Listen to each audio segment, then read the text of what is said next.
Hi! Hi, hello, welcome. All right, let's do it.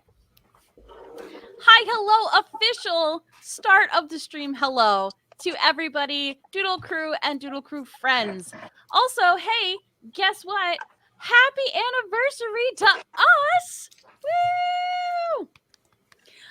Y'all, I can't actually believe it, but we are celebrating 1 year of Doodle Crew. This is episode essentially 31 that we have done, I know, of Doodle Crew. I couldn't believe it when I was planning these dates out for season 2 and I saw when this was landing. I was like, oh my gosh, that's a whole year. We did it. So I'm very, very excited. We have the entire cast from the original, the very first episode of Doodle Crew back. We're all here and we're all going to draw. So for tonight's prompt, we thought it would be fun to bring back the prompt from the original first episode of Doodle Crew that we did, but we're gonna spice it up a little bit, and using the amazing terminology that Randall gave me, we're gonna be doing holiday cornucopia, which I just love so much. So we are bringing back self-portraits, but there are going to be some options for that. So it can be, as we talked about in the Discord chat, it can be from a time when we were young and still full of holiday cheer and spirit, or it can be something fun holiday, or it can just be a fun portrait. That's how we like to do it here on Doodle Crew. Me at the bar. Hi, hello, let's do it. Yeah, let's do it. So I'm gonna go around. We'll do introductions like we usually do, and then let the lovely studio audience know which type of holiday cornucopia you are gonna be partaking in tonight. So Nicole, I'm coming to you first. Hello. Hello. My name's Nicole. You can find me everywhere at Mayor Squish. I'm going to be painting myself as approximately a 2-year-old, 2 or 3-year-old. Now, okay, let me pull this up. So this is little old me. Look at you. As many times. So it doesn't look Christmassy, but I know that this was taken at a Christmas market, so I feel like it fits. You look appropriately bundled, so I'm here for it. Oh my gosh, I love it. Look at the little face. Oh, it's so good. The gloves attached to the sleeves. So cute. That's iconic. So adorable. It's so good. Yeah, just to brag a little bit, I got to travel down memory lane with Nicole today as I got to see some of her youthful pictures, and it's adorable, y'all. She's super cute. I love it. All right, so Kia, jumping over to you. So I go by Kia or Kia Creations pretty much everywhere.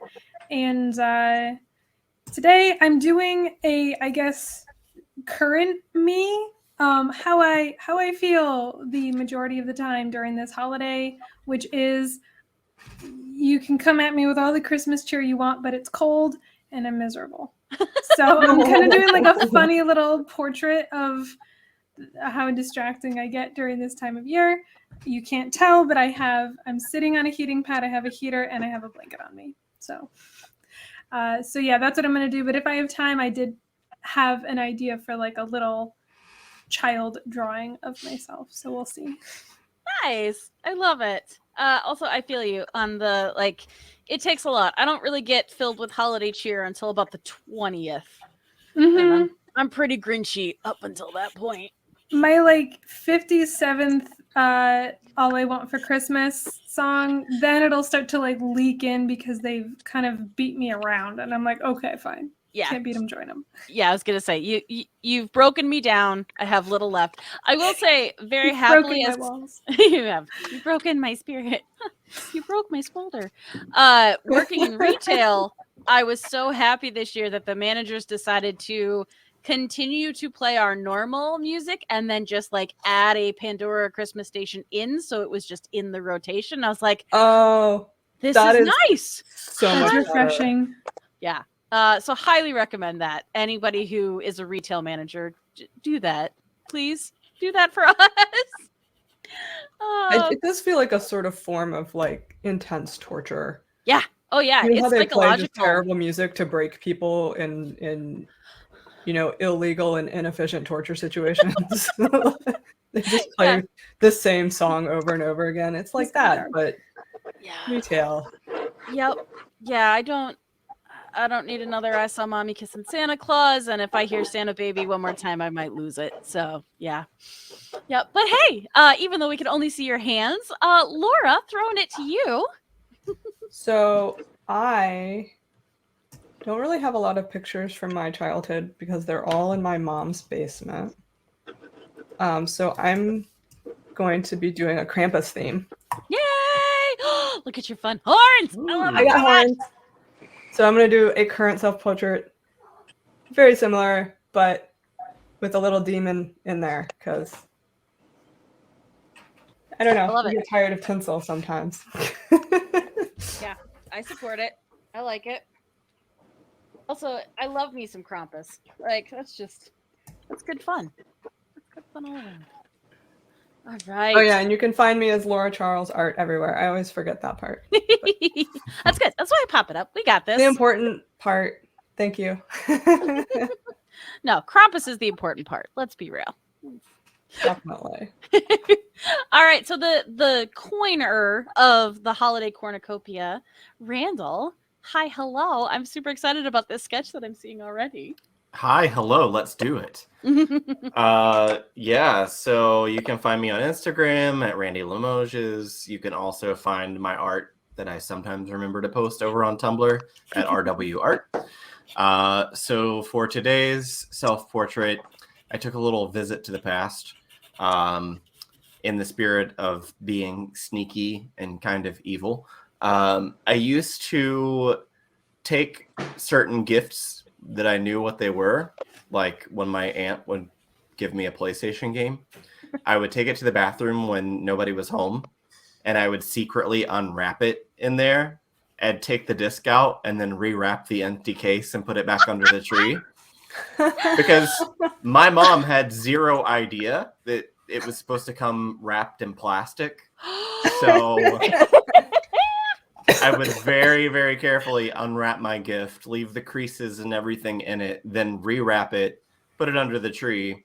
And in one case, I actually got a 3-disc game.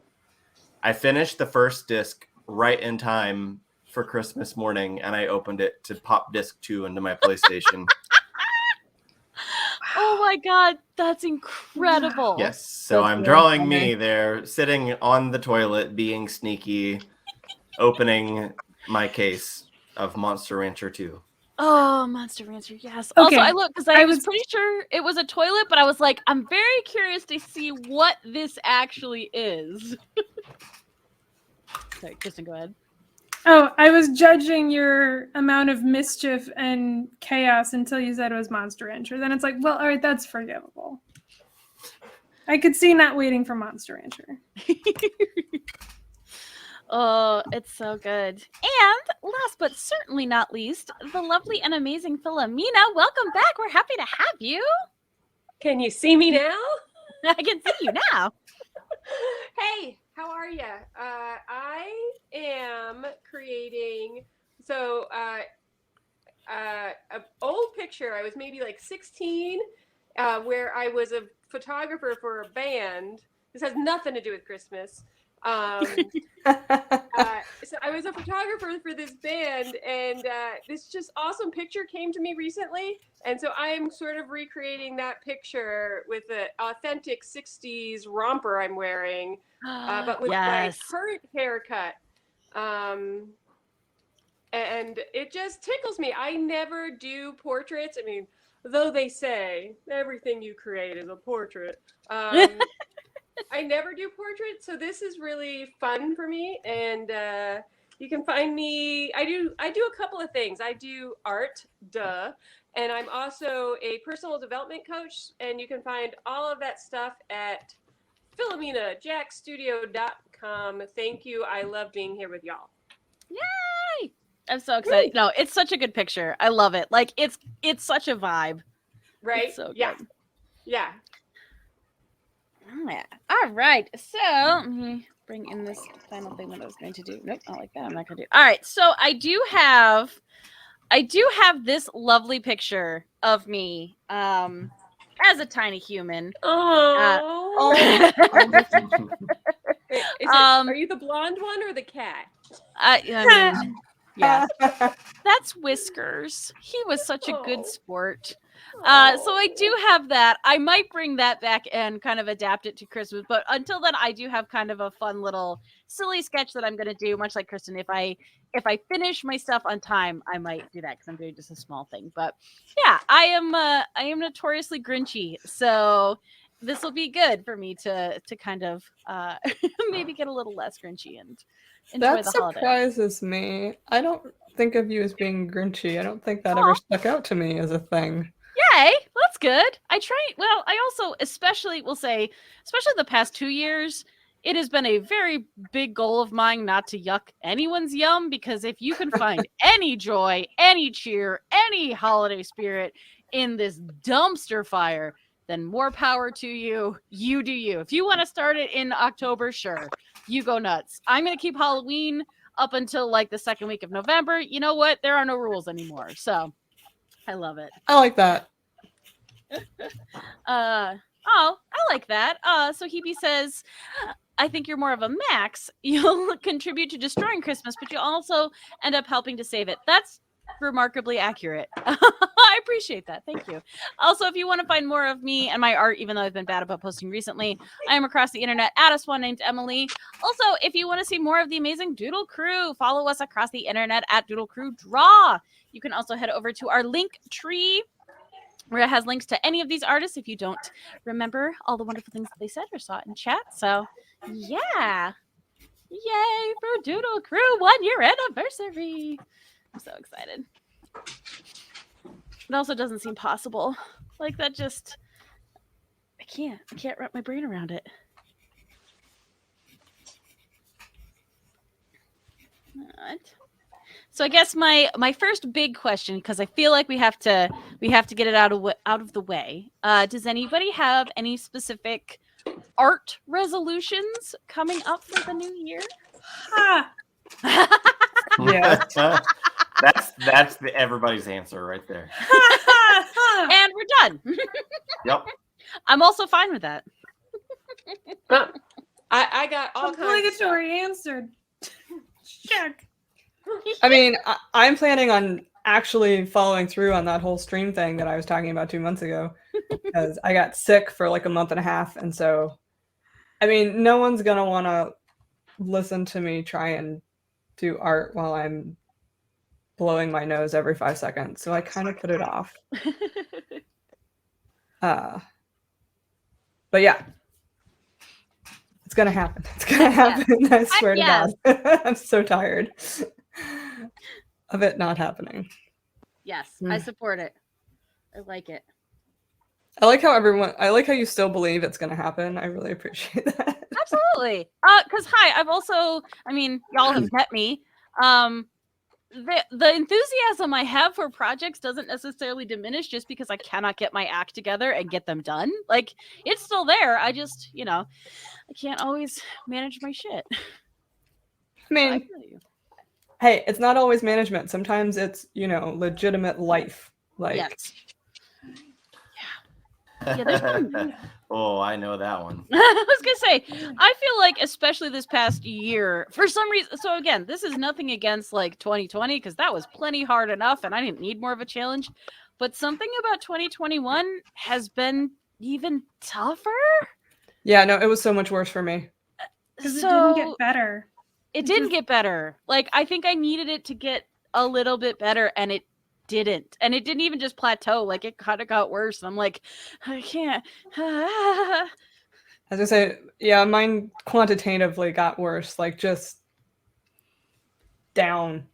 Bam. There's also no period of rest. It never just like, okay, we got through a couple rocky things, but at least there were like 2 or 3 months where like everything was fine. But it never, when you say plateau, it also just like never paused.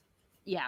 Nope. That's a very good way to say it. Because just so, again, as we've talked about multiple times, and especially when we were doing the interview series over the summer, like, it kept coming back to, I was so grateful for Doodle Crew because it meant that I had to do art on those days, even if I wasn't maybe in art mode or like hadn't done art. Like I was like, nope, signed up for it, said I would, have to do it now. But Oh, you mean like today? yes, I do. I'm like, but I'm playing my old video games. Why would I want to stop that? Big mean Emily, why do you make me get on the camera? Maybe stop playing Metroid, you big bitch.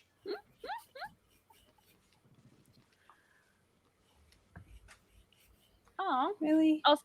I like Hebe in chat says, also my art resolution is to be more consistent with drag streams. Heck yeah. Heck That's a good goal. Yeah.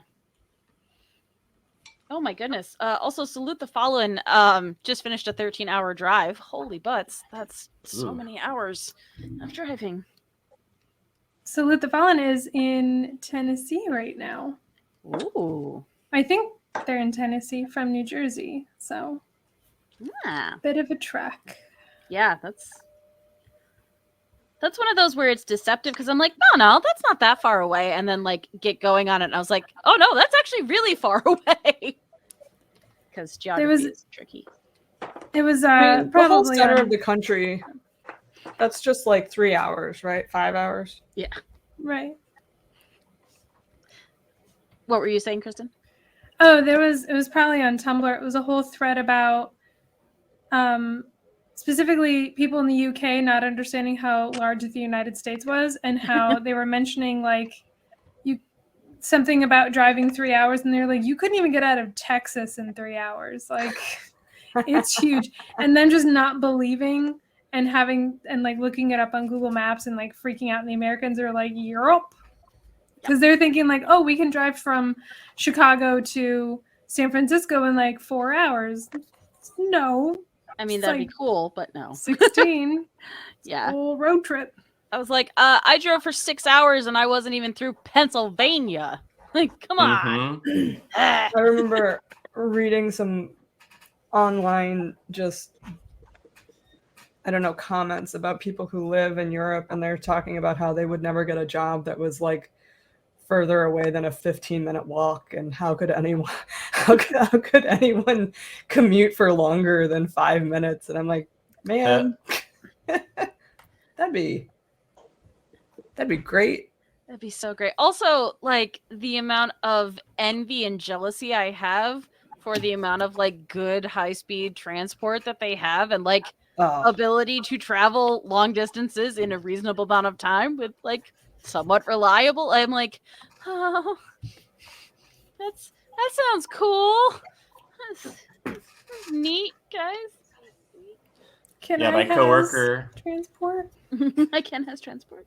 My coworker, his family is in Germany, and they came to visit, and he was telling me about how they had the same kind of delusion about how far things are. And they're like, okay, so when we come to visit, we can just go to Niagara Falls, and then we'll hop over to Washington D.C. to see the monuments, and we'll do this and that. And it's like, oh no, you don't understand. None of those things are close to one another. No. That's multiple days and lots of travel. Yeah.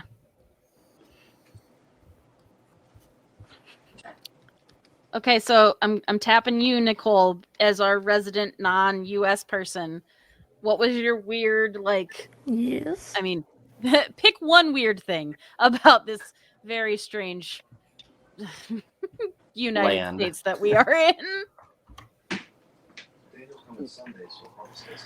Okay, so I mean there's many things, but the one thing about geography that I didn't realize until I actually looked at a map is that Texas is like it borders the ocean.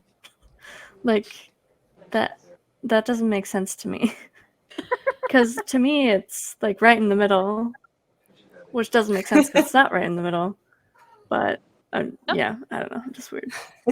No, but Lots of stuff. I mean, like that. Texas is strange for so many reasons. So, Shout out to anybody who might be in Texas in the chat right now. yeah. Hey, if Kruggles and Future X Skeleton are there, they're in Texas. Or they were. Oh. Yeah. Also, we've got a from Soapbox Klotz, Vienna's public transport is redonk. Yeah, the amount of jealousy is a lot. It's a lot. All right. I kind of remember how to draw. This one might take a couple of rounds. Now I can't stop thinking about Texas, and you're right. Like, I know it's on the Gulf Coast, but it shouldn't be. Yep. It doesn't make any sense. I forget. My sister lived there for like 5 years, and I still forget about it.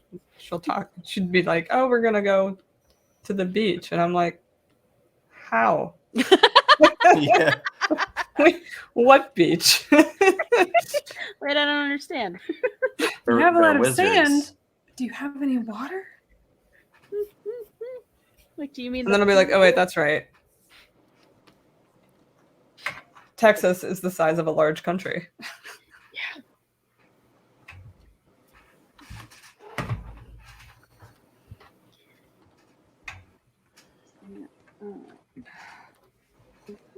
Also, hi, hello, he who is Steve. Welcome. Happy Friday. Oh wait, whose birthday? Oh, that's just his greeting. Oh, okay. Somewhere out there is having a birthday today. Me. I'm drinking come enough back for them next at week. least. I do. This is also, I feel my heart goes out to the December birthdays, especially those coming up on Christmas, because that's a rough place. Yeah. It's not the worst. I mean, it is kind of the worst, but you get used to it. It slowly beats I'll you actually, down I'll until you actually don't care. be on stream with you guys next week on my birthday. Yay! It'll be fun. Hooray.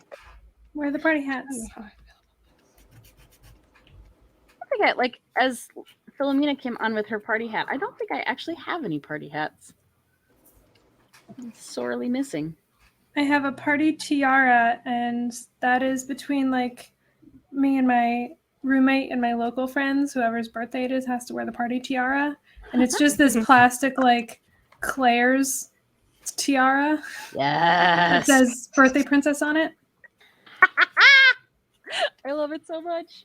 You have to wear it the whole day. You go grocery I would have shopping. no objections to that. Can we get pictures of Randall in the birthday princess tiara for your birthday? Because I want that. I will ship it to him. Everybody I'm will not ship around it, Kristen. Randall. Everybody ships you in the tiara. Yes. Yes. Team tiara for Randall. Oh god, it's so good. Also, like, as I'm thinking about it, I'm being transported into Claire's with the bright white lights and all of the sparkles, and I'm just like, yeah, I'm there. I can see it. I can see it in my mind's eye.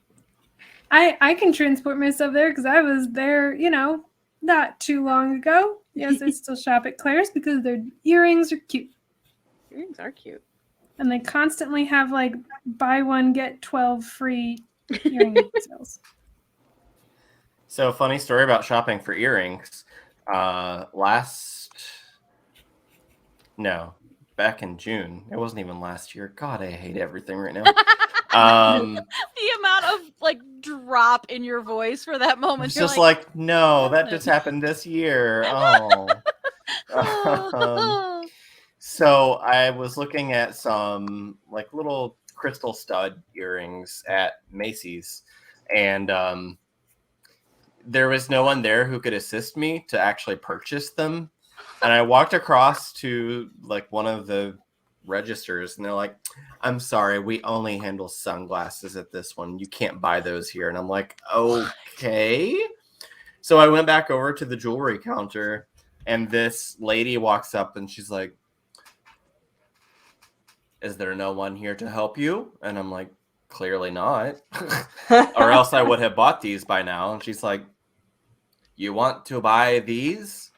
And I'm like, "Excuse me? Like, what's wrong with me buying those? Clearly you can see I have pierced ears. Is it because they look too girly to you or something? Like, I don't understand what the problem is. It was Yeah. very strange. Oh, Macy's, what are you doing? I'm like, well, you're not going to be in business much longer if you keep this up. I mean, not wrong.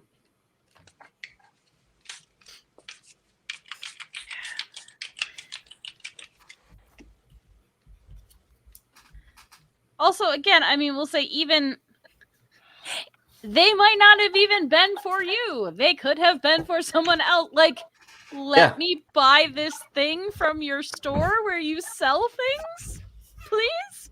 And maybe, you know, let your customers who want to purchase earrings check out at any available register. Yeah. Yeah, that's so weird. I don't think I've ever had that happen at any store before. Nope. I'm like, you know, maybe educate me a little bit, but is your sunglasses section that hot that you can only manage the sunglasses sales?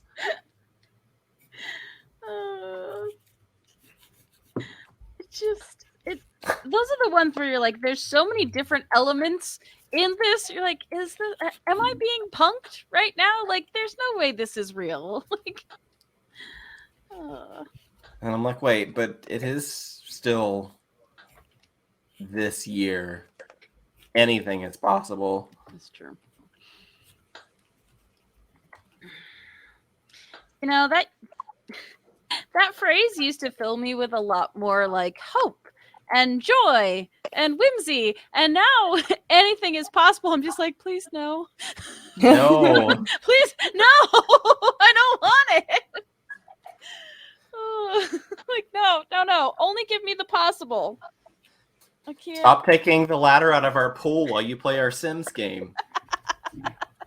We just want to get out of the pool already. Just get out of the pool. I don't want to swim anymore. Also, apparently, Salute the Fallen has a picture of themselves in the tiara, so I love this. They might have a picture in the tiara. I would not be surprised. I am fairly demanding about keeping the tradition alive. That's how they survive.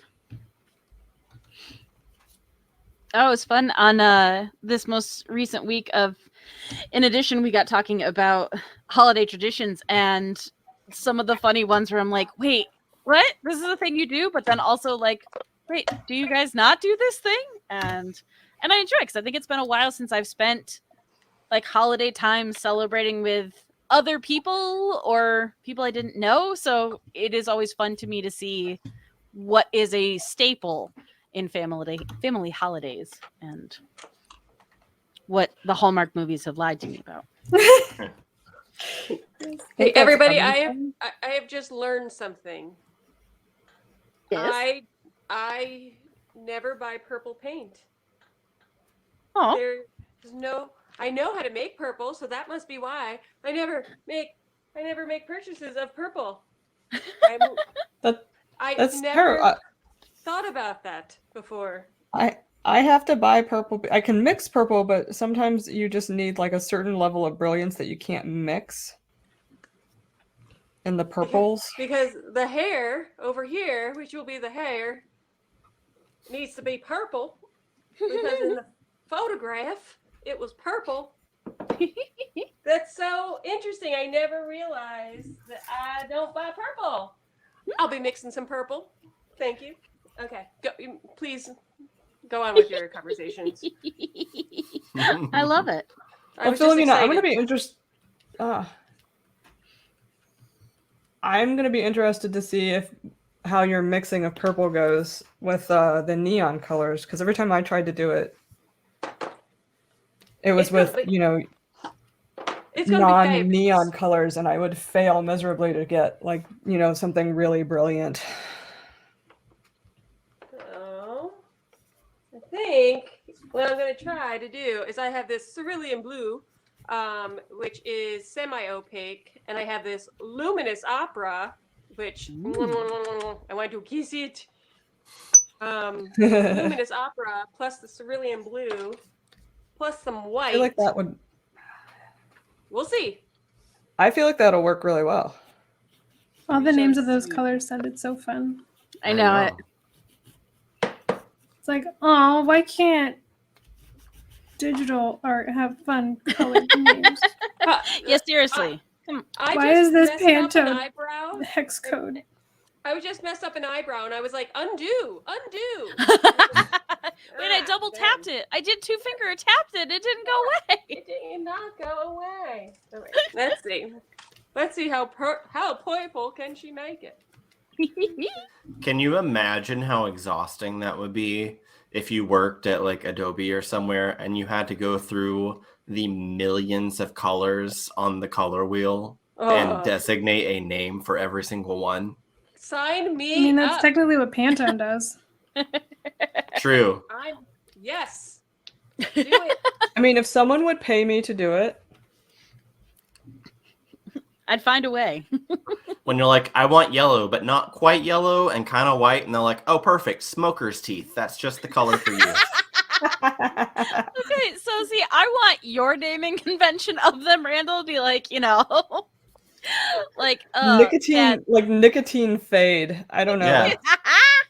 And then, if you want a little warmer than that, you go for coffee teeth, and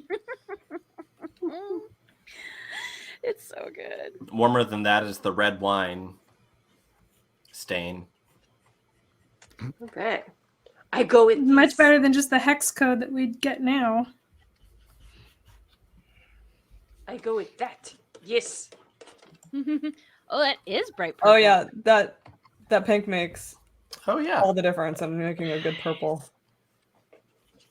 Oh, Del, that's too real. Grandma's smile, white. Oh. Also, Floss Limey, thank you so much. Happy streamiversary. Yeah. Oh, God. PB's comments just got me. But why is Randy on the toilet? Hebe, did you hear the story and explain it? I will gladly. Randall's tell that worried now, story like, again. please explain it. I mean, I thought that as I was sketching it too. I was like, everyone's going to be asking, why is he on a toilet? You predicted accurately. I told him about you being a little thief. So I enjoyed that story, especially because, one, I was never smart enough as a child to do anything like that. Also, two, in my family, we're not always great at deadlines. And so there would often be times where my mom and my dad would be up late Christmas Eve night wrapping the presents for the next day because they weren't done yet. So, Oh, that was every year. yeah, see, that makes me Yeah. feel better. That was every year. See, the only reason that mine was like that, like the stuff that I got from my mom and my grandparents, and like that was all Christmas Day. But my aunt and uncle lived a little bit away from us. So typically they would come in like the week before Christmas and they would just bring all of our gifts to us to put under the tree then. Okay. And then I would know, I was like, oh, that one is shaped like a CD case. That's the PlayStation game I asked for. Yeah, my parents were big on the wrapping things and then putting them in boxes or putting them in very differently shaped boxes. Like there was no hints. And I don't know, like I'm realizing this now. I was never a box shaker. Like I think I was genuinely, I'm assuming at some point in my early youth, I was told not to do that because it would break something. And I don't ever remember like shaking boxes after that. So weird brain, recovered memory. I was never did really either. into having the presents like in a specific order, like the shapes. Like, so I would get yelled at for like playing with the gifts, but I wasn't. I was decorating the apartment so that all of the presents looked nice. Like, this is pre, Martha Stewart, right? I didn't have the genius of Martha Stewart to guide me. I was just 8 years old and thinking, well, that square should definitely not be by that cylinder. I love it so much. What were you gonna say, Laura? Oh, I don't remember. It was just. I think it was just. I never was a box shaker either. I don't know. Like I was excited to open it on Christmas, but I was never like laying in wait over the gifts and being like, "What is it? I can't wait." Yeah. I can't think of anything that was like that. And I don't know if that was just like being an only child for a long time, for 10 years. Or I what? had a little sister. Maybe it did. Maybe it did for you. I don't know. Yeah. I mean, things were definitely different once my sister came along. But also we would do Christmas Eve at my grandparents and open presents then, and then do Christmas Day with my family. So like I feel like I was getting presents and I was aware that I was going to get them. So I was like, oh, I'm cool. We good. My Yeah, that parents was had this kind of weird the. thing. Go ahead. Oh, my parents had this weird thing where no presents were put under the tree until Christmas Eve. Like they would hide them all. And then even the ones that were like not from Santa. So it wasn't just the ones from Santa that appeared when I was a kid, obviously. It wasn't just the ones from Santa that appeared, it was all the presents appeared. So our tree was completely bare. We might have like if we got a package in the mail from grandma, but we left it in the like cardboard USPS box. So we never had like that visual of like the tree with all the presents under it until like Christmas morning. And that was it. So I couldn't shake any boxes because, and I don't think it was because they didn't trust me. I don't know why they did that. They just, nope. Presents would stay in the closet until Christmas Eve. It sounds like they like the drama, like the sudden appearance of. Oh, that makes sense. Yeah. Actually, it was kind of like that at our house, but I think it was less about the drama and the sudden appearance. Although I think my mom told herself that, and I think it was more about my mom wanting more time to wrap things. Yeah. To be honest, that might have been actually it. My parents just didn't wrap it, and then they just were like, "Well, this is a tradition now." Mama, why are there no presents? They don't appear until Christmas Eve. Magic. Santa. Apparently, I was a Victorian child in that analogy. Oh gosh. Who was I talking to? Oh no, I was talking to someone today about being a little Victorian child, and now I don't remember who it was. That's terrible. Was it a cat? Because they always end up acting like Victorian children too. They are. I swear they are reincarnated Victorian children. They are. Wait, who? Cats? Did you say cats? Why does Mama not love us anymore? It's so cruel. But Mama went away. Where is she gone? She doesn't love us anymore. We are orphans. She has taken the gruel. We will surely starve. I'm here for this whole narrative. Or she's left the food there and I'm still gonna starve. Very much like I can picture the cats like on the Shea lounge, like on the fainting couch, be like, I will surely starve. Oh gosh, what was the animated cat that was just like Simon's cat. Yeah, Simon's cat. Thank you. I was gonna say Garfield.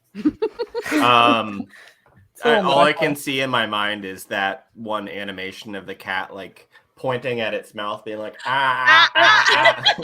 Yes! Oh, it's so good. It's so good. Okay. Oh, I gotta go back. Go back. Also, hello, welcome, Vineyard Warrior. Happy you're here. The only things left to wrap here for me. Oh yeah, that was always, so to Dell's point, she said the only things that they have left to wrap are for her. That was always a funny thing with like my dad would give some of like my mom and my sister's presents to me to wrap, and then like would give, you know, certain stuff that was for me to my mom. Like it was just, it's a funny switch. Oh, my family would do that. Yeah. So Hebe says, I used to rip open the bottom just slightly in a place where it would look like wear and tear. And since every Christmas season there was usually a new Megazord with an obnoxious box, I could identify by color. Nice. Oh, I love it. So Sonata Meg says, my mom would hand me boxes of stuff because I loved wrapping presents, and then afterwards would put to me from mom. Like sweatshop mom she was. I love it. Oh my goodness. Salute the Fallen says, we didn't even go that far when I was little. It was a trip to Toys R Us and Pop saying, go pick something you want. Efficient? That reminds me of when I was a kid, and the same as Emily, like we would go to my grandmother's house Christmas Eve, and it was like a whole family get together, all the cousins and aunts and uncles, we would come there. And when we would open gifts, you know, there would be one from Granny, and we would say, oh, thank you, Granny. But she like had no idea, because she basically just gave money to the parents to like buy what we wanted. And she's like, oh, you're welcome. It's fine. I'm glad you like it.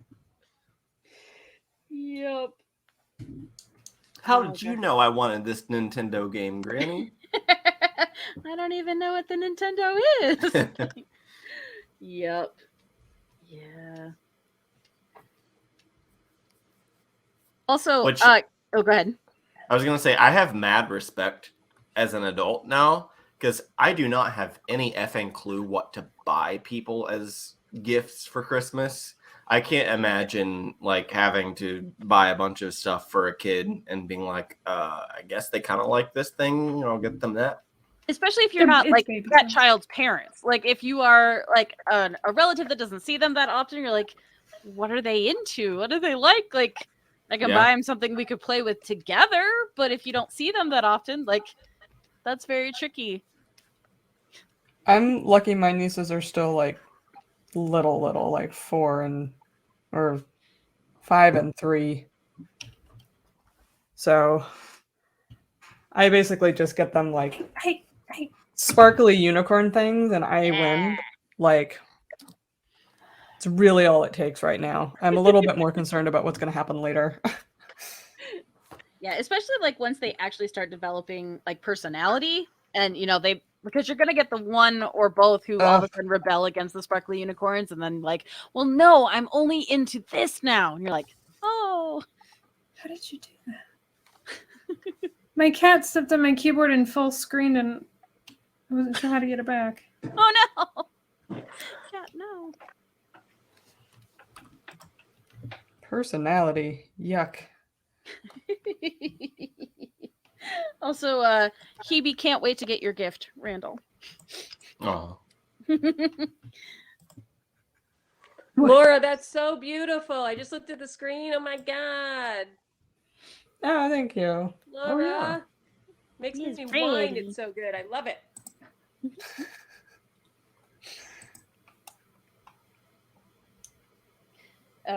So I don't know. Should I know what the Yule Cat is?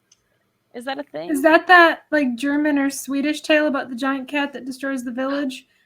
What? How do I not know about this? I was gonna say because there's those like forest mountain cats that are super fluffy and gigantic, and I love them. There's some very old like fairy tale mythology, and I know it's somewhere in Europe. I can't remember if it's Eastern or Western Europe. It might even be Turkey for all I know. Or somewhere in Russia. But yeah, it's this ginormous cat that comes down, and it's I don't know if it's particularly like evil. I think it's just like a chaotic neutral situation, but yeah, it destroys the town unless you appease it with something. I am probably getting this wildly off, but I do remember seeing like ink block prints of this giant tabby cat just like wrecking a 14th century like village. And there's probably a story behind it. I just know that you have to like do something about the cat or do something to prevent the cat from showing up. According to Delphine Raven, it is an Icelandic Christmas myth. Ooh, I was off. Yeah. About a giant cat that eats people who aren't wearing new Christmas clothes. That's right. It's clothes. You have to leave. So just the poor people. And you It's have free to to leave poor gifts people. of clothes on people's doorstep. Okay, that's slightly better. Oh my gosh. But Sonata Mag coming in with the wind. Does it give paw scents to all the good little boys Oh, and no. girls? I love it so much. I forgot about the Christmas cat. Christmas cat. That's so I good. still can't believe I hadn't heard of it before. It's astounding. Happy Have you heard about Christmas, the- Harry. And then the Ron gets Spanish? eaten by a giant cat. That would be happy. Oh gosh. That's Do you know funny. about the Spanish log? We talked about that last year, and I did not know about it until last year. And I was like, I'm sorry, wait, what? Bizarre. Yes. Which it's one of those where, once again, I'm like, America, get your act together. Like, there are some bonkers traditions from around the world that are insane and amazing. Like, can we have some of this too? Like, stop saying they can't do this anymore and making it go away. Like, let us embrace these amazing things, because we're not having this much fun. Can Oh, I your have children, a giant cultural- cat will eat them if they don't behave. Exactly. Well, like with Krampus, like, you know, he'll drag you away in a sack. Like, I'm here Well, for it starts with us. That's what I'm going to do this year when I see my nieces. And It starts instill with the I'll tradition. tell fear them. of I'll the- tell them the story of Krampus. I will never get to see them again. And that was the last year I saw them. Oh gosh. And that was the year my Still- family went no contact. I still really want to watch that movie. I haven't seen it yet. The one with Toni Collette in it. That's about Krampus. Oh, I don't know that one. I mean, this is not a surprise because I don't know. Yeah, any it pop came out a culture. few That's not- years ago. It's not Black Christmas, right? Maybe that might be the name. Because of there's it. a Let's movie see. called Krampus, and then there's a movie called Black Christmas.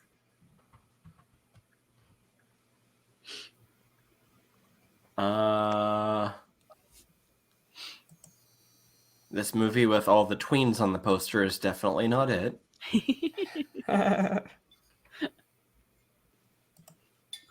I want to say it was just called like Krampus or something. Yeah.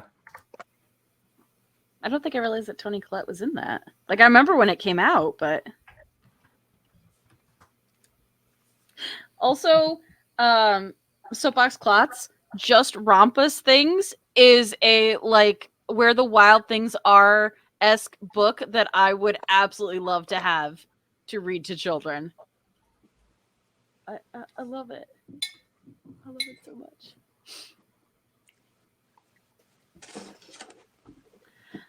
And I gotta roll way back because I've been bad about keeping up with chat. Also, thank you everyone for being here. Slayer Braxis would like to know, anyone's parents have to have all the presents in the same paper?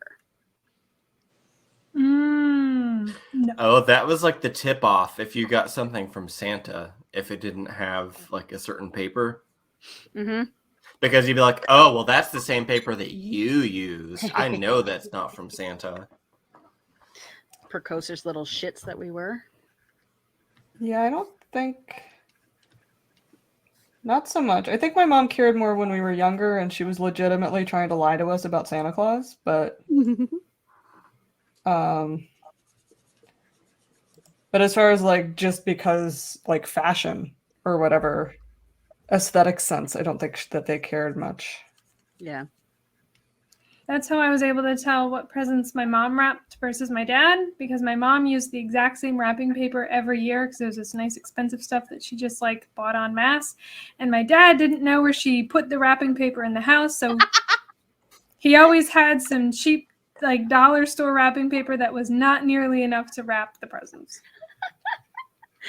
Oh god, that's the And most he dad probably didn't ask her where it was because he was wrapping them last minute and he was embarrassed. That's hilarious. Oh, that's so good.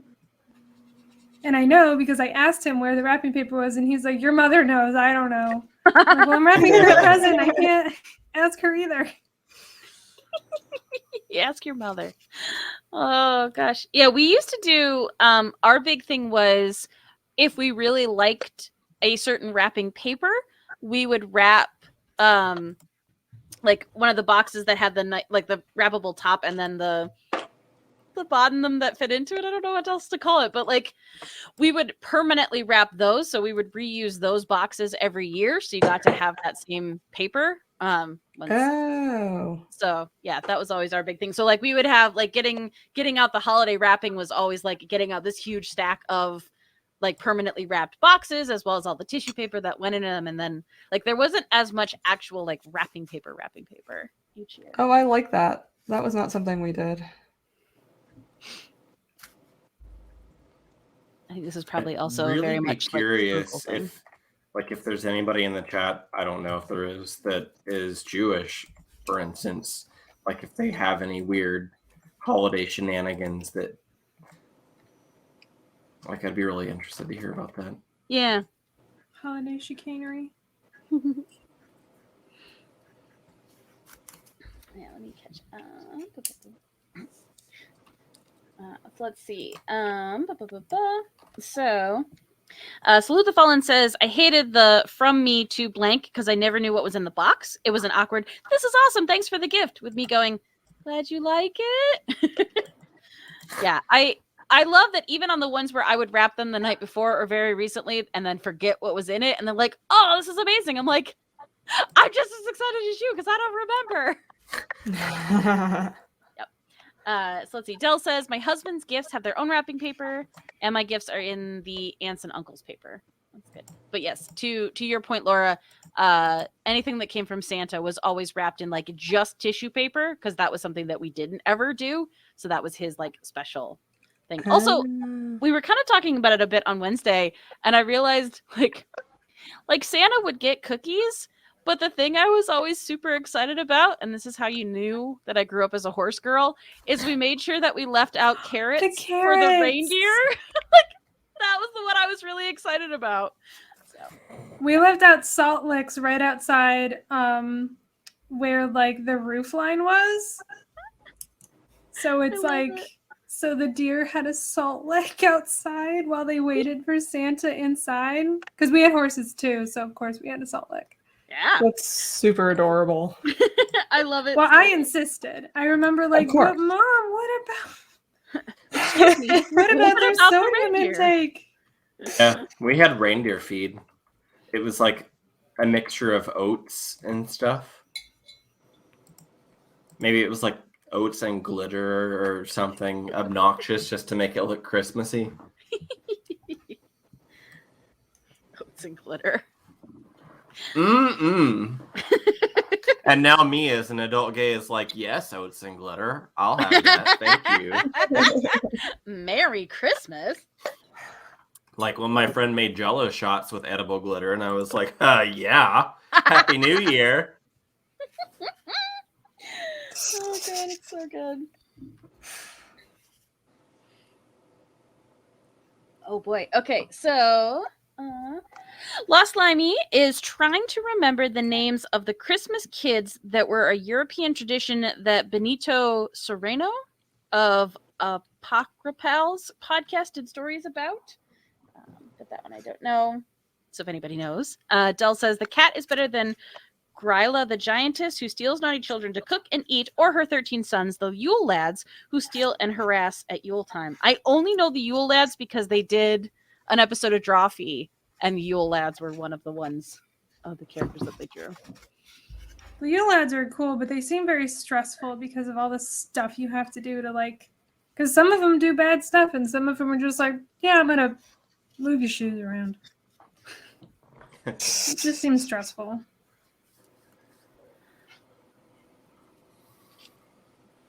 Oh, Sonata Meg, she was following the Randall plan. Got really good at carefully peeling off the tape of tissue paper and putting it back. It's impressive. Also, Soapbox Klotz, I don't know if this is just because of our logistical proximity, but my mom used to use the Sunday comics too for any of the really big gifts. Like, the big sheets of newspaper because you didn't want to waste that much wrapping paper on them. So Hey, I legit will still use newspaper. yeah. But I'll make it look cool. Like I'll get some like brown craft like ribbon, and I'll tell myself it's an artistic choice. Well, as we were talking about like not knowing what to buy for people, like I had that moment of I don't know what I would do sometimes if I couldn't make gifts for people, which I realized I'm like, boy, I hope they actually like these as a gift because it's just me making stuff. So hopefully they like it. But yeah, I don't buy as much stuff anymore. Like me painting cells. Yeah. Still hanging in my kitchen, baby. So when I was a kid, when we were doing Christmas at my grandmother's, my aunt and uncle got a gift for my cousin. And I think it was just like a skateboard or something like pretty small. They put it in a washer dryer sized box full of packing peanuts. Oh, God. And like stuck that in the living room. And like the whole time we're just losing our minds as kids. Like, oh my God, that's the biggest present in the world. What's in there? That's hilarious. You know, they probably were like kind of drinking a little and being like, oh, this would be hilarious. Let's troll the children. Oh yeah. Well, like that is her dad. 100%. He is the trolliest, which is fine now that I'm an adult. Because I'm like, oh, I see your sass. I'm going to come right back at you with my own. But as a kid, I was just like, oh, he scares me because I don't know what to say to him. But now I'm like, ha, I gotcha. I love it. Yes, I did learn the art of trolling as an adult. It's quite fun.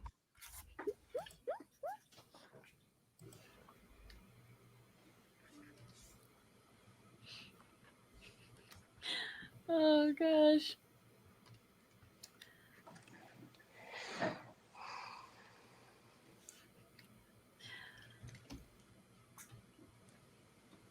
Okay. I got a whole bunch of traditional stuff. I love it. So Salute the Fallen says, even better, brown paper ShopRite bags with drawings and stickers. And like, I like that. I like the drawing on the brown paper. That's super fun.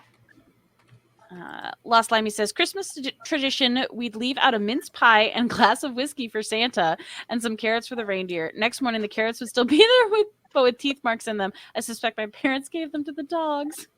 Oh. The parents are just like, oh yeah, Santa likes whiskey. I mean, I wonder what, before the internet, parents like coordinate on, oh, that's a great idea, giving the carrots to the dog. Yeah, teeth marks. Okay, what did you do? Oh, I did, like boot prints on the rug, in front of the fireplace. Like if they like talk to each other about this, or if they just go creative AWOL. It had to I'm so be like at curious. the office. Like they had to be talking about this, or maybe it like published in like the magazines of the time, or they're just like, Well, no, yeah, I'm betting like PTA meetings and water cooler talk, yeah. Off the depending on where playground. your parents were.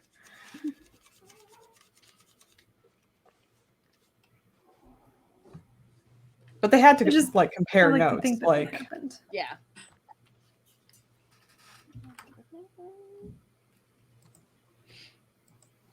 Because Santa was always particularly creative whenever we had Christmas at my grandma, because obviously she thought this stuff through. And so I was always like, oh, why is Santa so much messier in your house, Grandma? Why does he always not clean up after himself with the boot prints and stuff? And then in my parents' house, it's just like, I guess he was here. Sure. Oh gosh. Yeah. That's funny.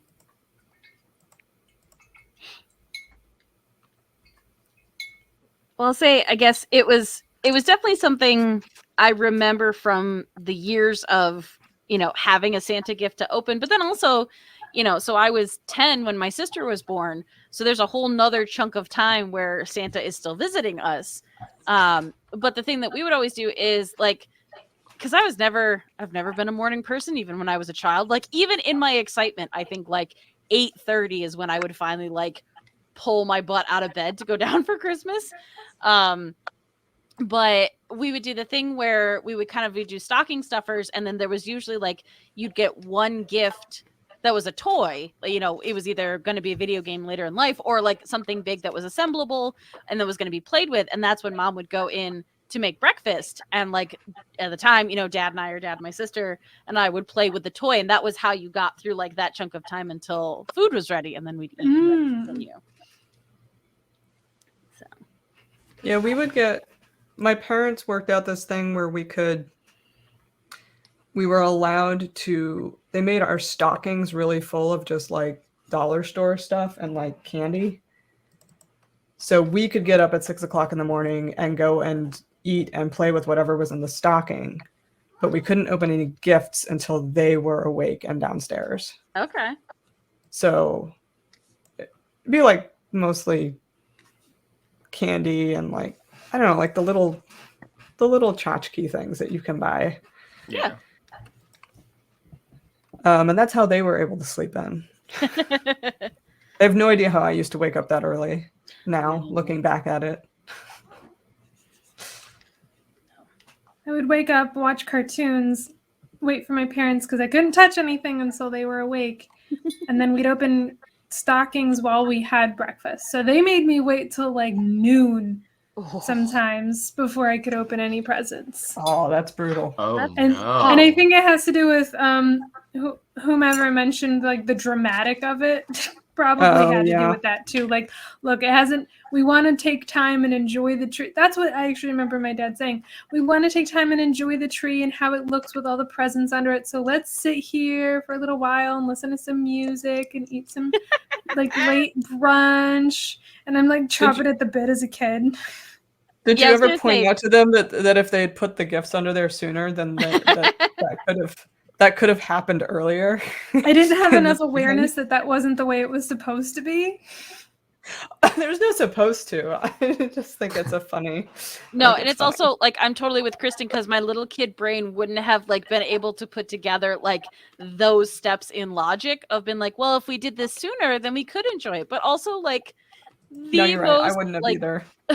Like adult flex of like, yeah, let's just sit and enjoy. And thinking back as a kid, I was like, F that. Are you kidding me? I'm going to enjoy opening these presents. That's what I'm going to enjoy. That's a Barbie dream house right there, and I want it. Barbie is calling my name right now. I don't want to wait. Nope, I had to wait.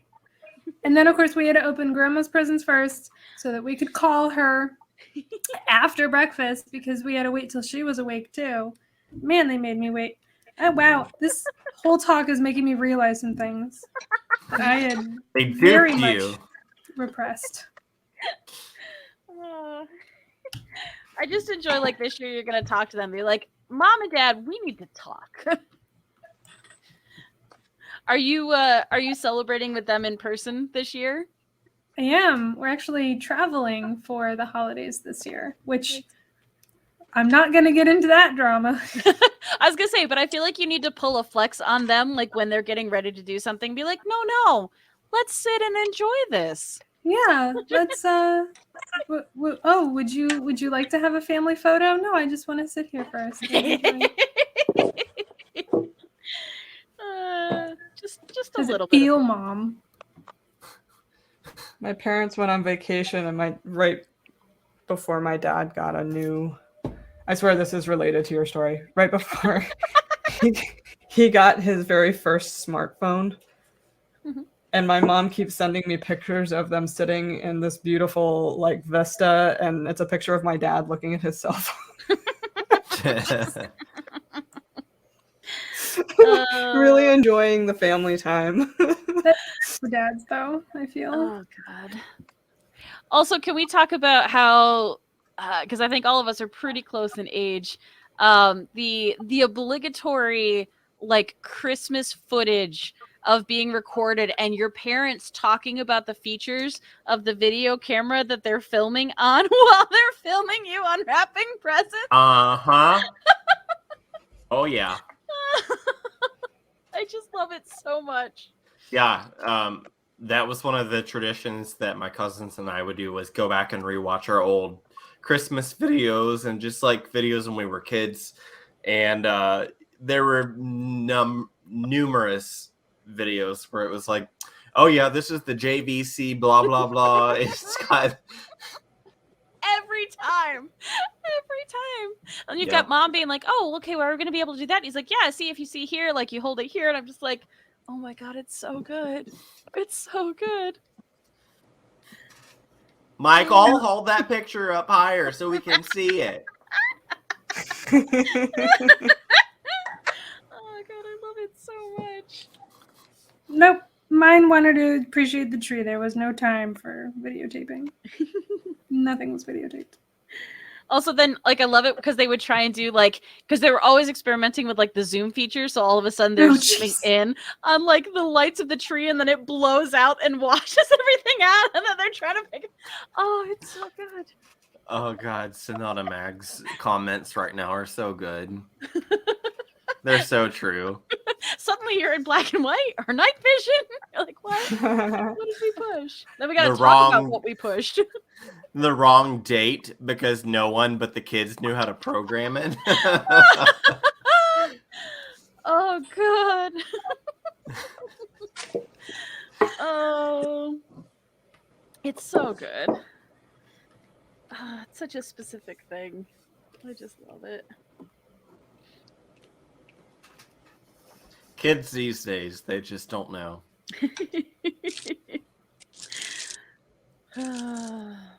Back in our day, we didn't have the internet to just look up how to do things.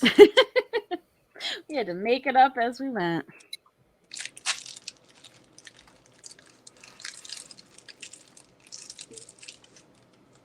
Oh, goodness.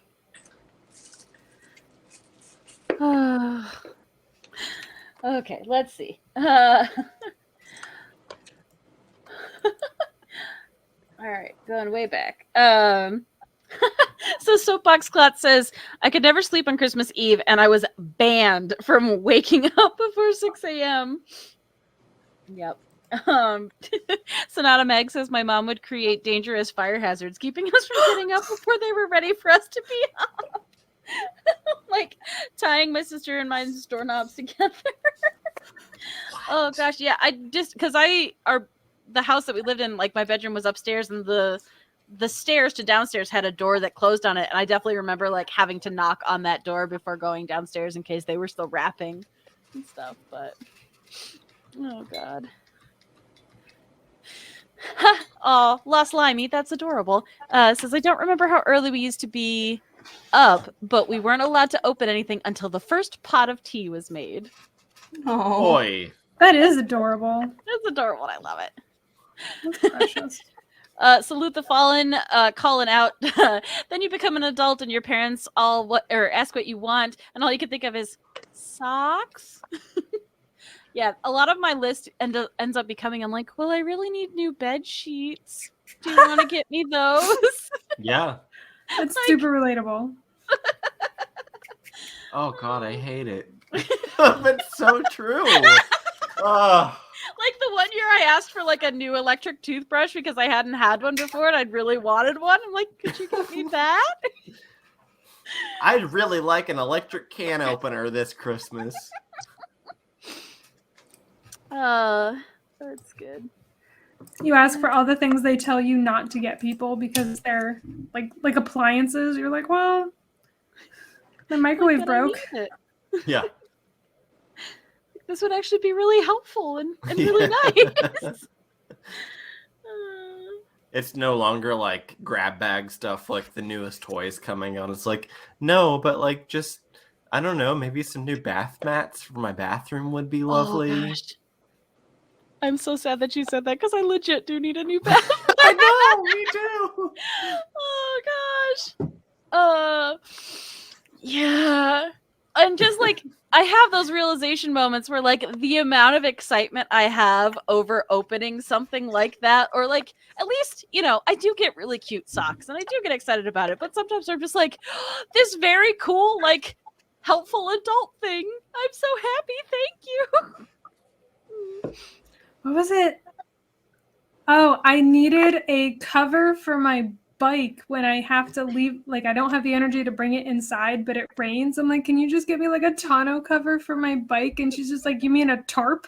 Like, yeah, could you just give me a tarp for Christmas? Please. Thank And you. she sends me all these like expensive tarps. She's like, well, I gotta make up for it somehow. Do you want one that has like pockets for some reason? It's like, no, just a That's the tarp is deluxe fine. version. Just a tarp. I will say though, this year I introduced a little bit of whimsy into my Christmas list. We'll see if Santa delivers. But inspired by TikTok and the Trixie Mattel video, I did ask for one of the magic Barbies. The color change Barbies? Ah! I want to see what you get.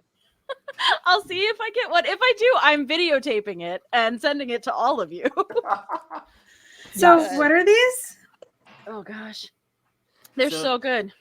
Yeah, they are the new edition. So back in the day they made Barbies where you would dunk them in cold water and hot water and I had those. Yeah.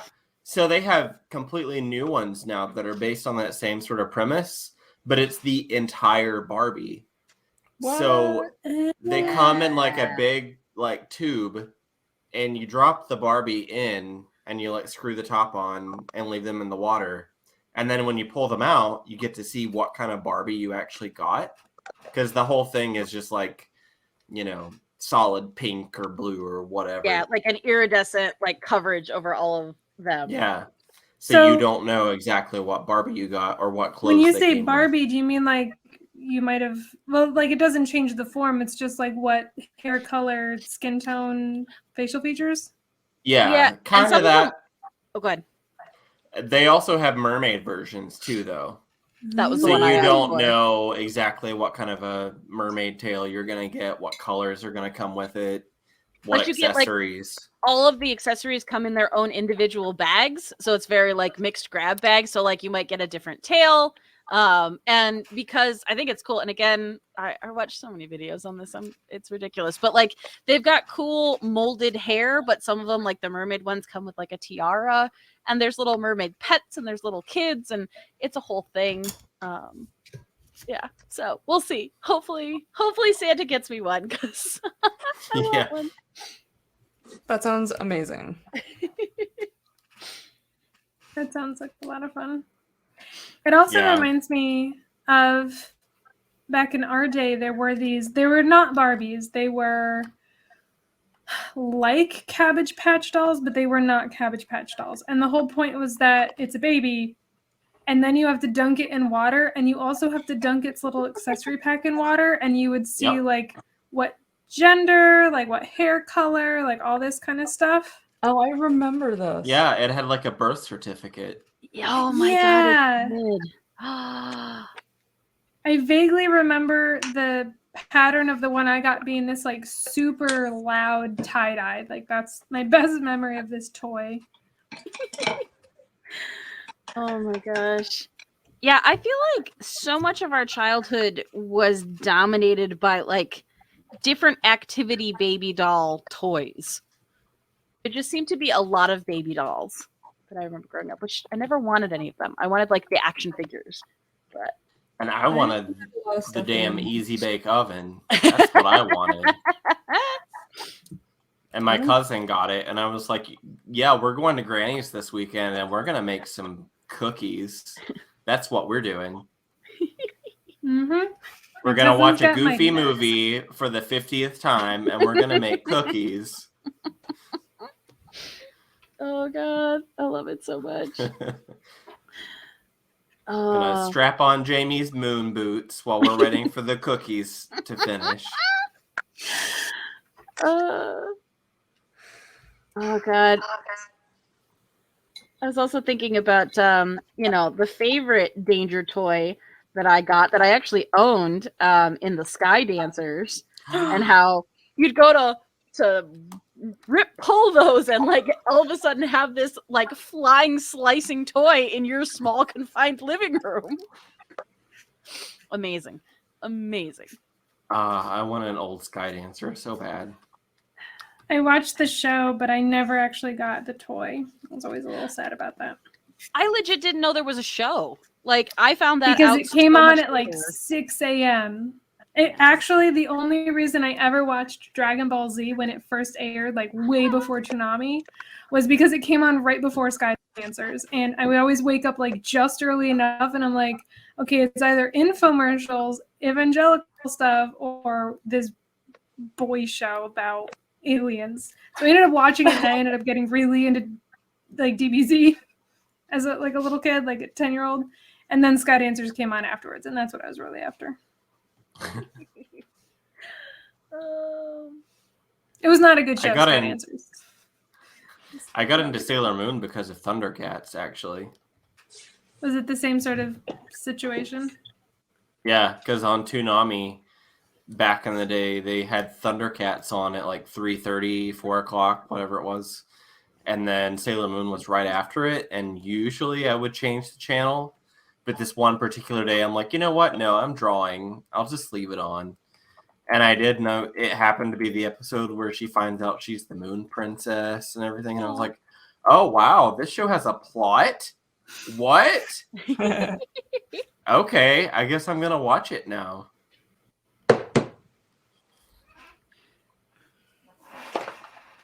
I mean, it's no Sky Dancers, but...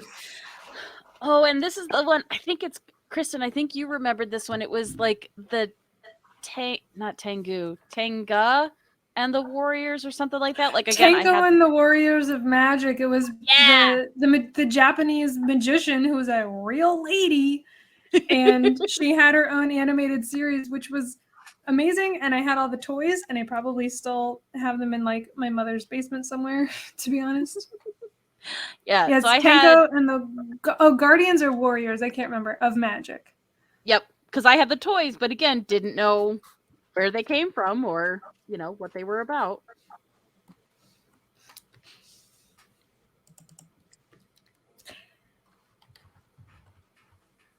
That was a weird show.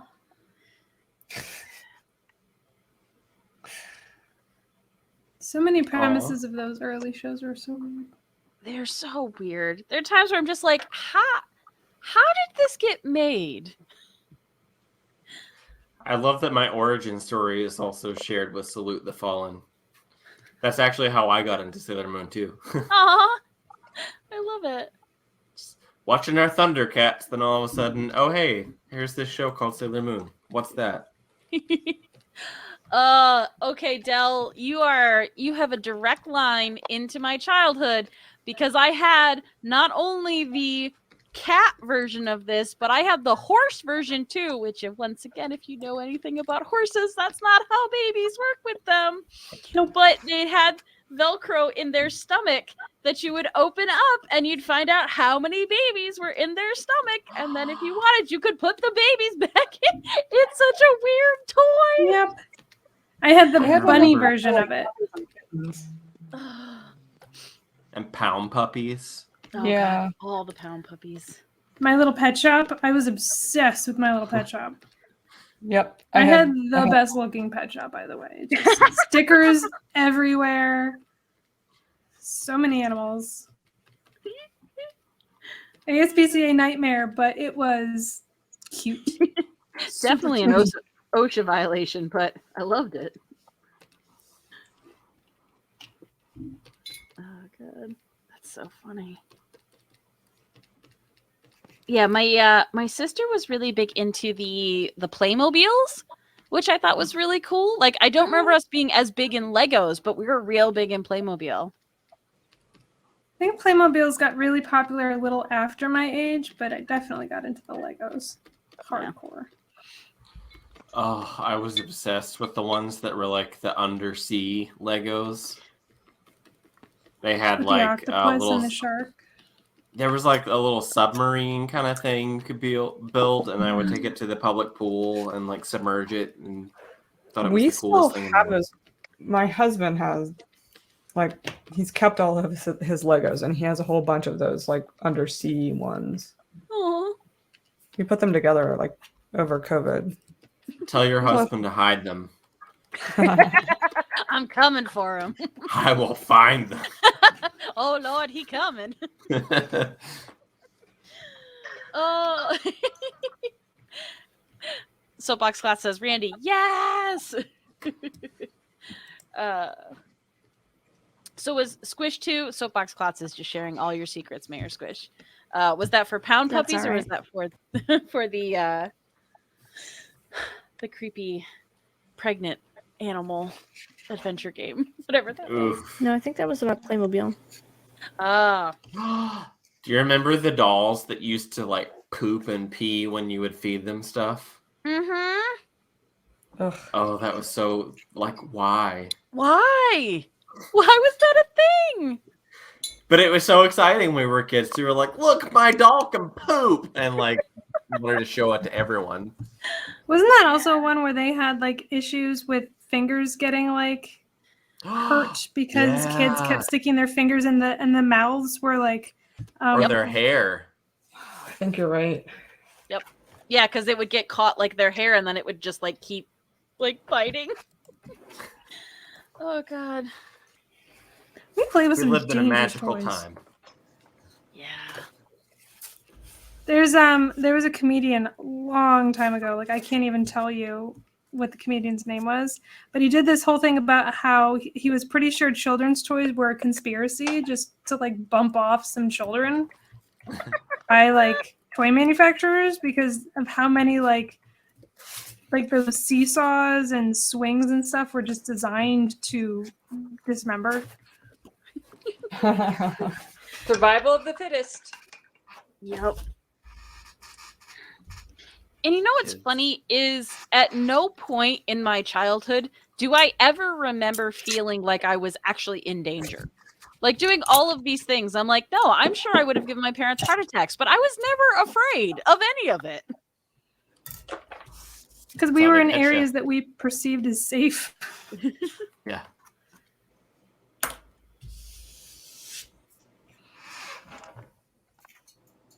Sonata Mag asks Bill Engvall? Engvall? I'm probably not saying it right, but okay, Sonata Mag, I was thinking it too. Like our generation.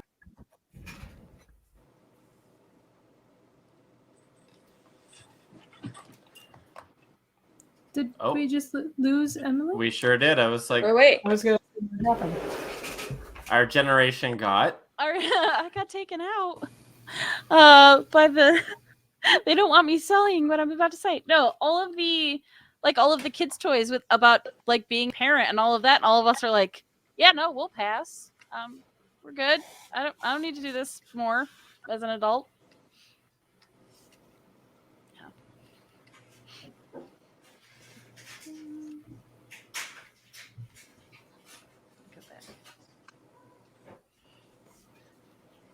By the way, just for reference, in case it's not discernible in my art, the shirt that I am wearing is one of those Old Navy performance fleece Oh my god. that like everybody had in the year 2000. Those stupid commercials are coming back to me now. Uh-huh. Couldn't turn the TV on without a performance fleece commercial back then. Like even as you said performance fleece, I just have it like the commercial like echoing in my head. I'm like Old performance Navy, fleece. Old Navy, Old Navy performance fleece. Oh my god! When Why you do you said- remember that? We've been brainwashed for years. That's why. Oh, yeah. Okay, Take you 'em said off. the year 2000, and all I could think about was Conan O'Brien and his Yeah. year 2000 bit. When I got my new TV, when I got my freebie TV from the lady down the street, and I saw that on the back it was manufactured in the year 2000, That's all I heard over and over in my head was In the that. year 2000. 1,000. Yep. So good. In the year 2000, they manufactured a TV that would still be working 21 years later.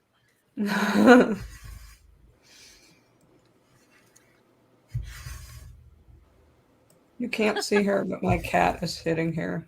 So is Purring. mine. What'd you do? Oh. Worried. I don't know where mine went. Also, I love Sonata Mag says, you just learned how to take a fall back then. Once again, I don't know. I heard somebody, it might have been on a podcast, talking about like the number of kids we were in elementary school with who broke and had to wear a cast on their arm because of like falling off the playground equipment. Like, there were so many. There's so many. That's true. I feel like it was a pride point if you'd had some kind of broken arm at some point or something. Absolutely. I was always slightly ashamed that I'd never had a broken anything. Yes, absolutely. It was a pride point. You're right. I'd be like, oh, look, here's my cast. Everyone sign my cast. And I'd be like, I don't have a cast. I broke my toe once. Does that count? I got stitches one time. You can sign my forehead. Oh, God. I'm not sure that's a thing anymore. Signing. I will let you know. I will go to the bar next time and I will ask them if they want to sign my forehead and I'll report back. Oh, God. I love it. Oh, there you saw for a second. There she is. She's preventing my work. They're good at that. They are. She's just so cute. She was sitting on my husband's lap last night and being super, super adorable. I couldn't stand it. That's how they He get doesn't you. really like cats. He doesn't really like cats, but every time she sits on him, he's like, okay, I'll pet you. Okay, you're cute. You've won me over.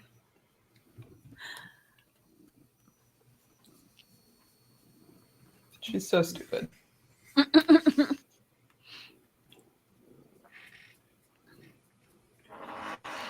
My God, everyone's stuff looks so good. It's super fun. I love it too because we've got so many different styles happening. I love it.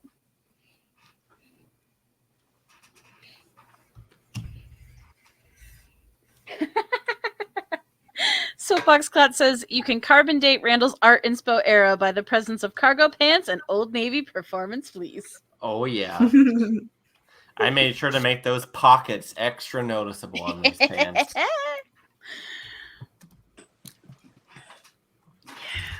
I remember that was my outfit that I would wear when I was like, yeah, I look fucking hot. Like 13 years old, thinking like, yeah, this is the shit. This is it. I'm gonna I've get so much arrived. attention. No, You did, though. nobody New cared. clothes were quite the illusion. Yeah. Like new sneakers too. Like brand new sneakers that were like super white. Oh, yeah. So good. I never did get light up shoes though. That was always something that I wanted. Me I neither. still Same. want them. I always wanted the roller shoes. The wheelies? They're The back. wheelies. You could get them. They are back. Make... I was too old when they came out the first time, and I'm still too old, but I kind of don't care. So Although Emily, I'm for your slightly afraid that I will hurt information, myself. What was that? and for anybody in chat who is interested, they make LED shoes that you can buy on Amazon, like really cheap, with apps that you can put on your phone to change the color of the lights to whatever you want. Stop it. Yeah, I had them sitting in my shopping cart forever, and I still think about them. I was like, oh, but what if I do want black shoes with blue lights that I can like put little Mega Man icons on? Yes. The answer is yes. Yeah. Oh. Also, Thank you. Alex Jeremy 1408 says, nice work. Yay. Dill said, I managed to score a pair of secondhand Jinko shorts from Goodwill and thought I was just the shit. Oh, God, those pants. Those pants Yep. are short.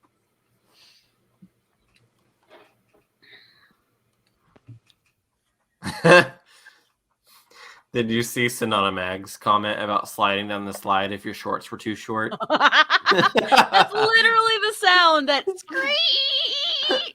Yep, as all of the skin removed itself from the back of your thighs. Good times. Metal there's was definitely a lot different of- back then. There's a lot of core muscles that had to happen if you were going to slide down the slide with your legs tucked up. Metal was more vengeful back then, I feel.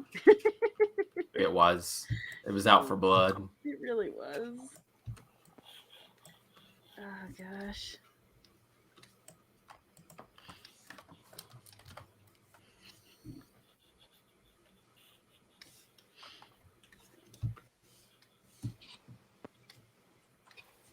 Also, like, I'm remembering, like, multiple kids swinging on the swings and watching that, like, top bar, like, bend just a little bit as they're, like, trying to get higher and higher. And I'm just like, what were we doing? Maybe that's why so many adults have anxiety now. Like, we just waited for that snap of the swing and it never came, and we're still waiting. I have anxiety because we don't get to do that anymore. Don't get to do it without anxiety for sure.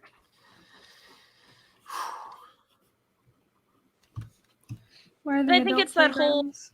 you know, like, drunken master thing. Like, if you don't tense up because you're worried and you kind of just, like, fall, it's, you know, again, it's toddlers and drunks. When you're really, really drunk and you're just like, I just fell and I'm fine somehow. Whereas, like, I stepped on my foot wrong in my house and now I can't walk for 2 days.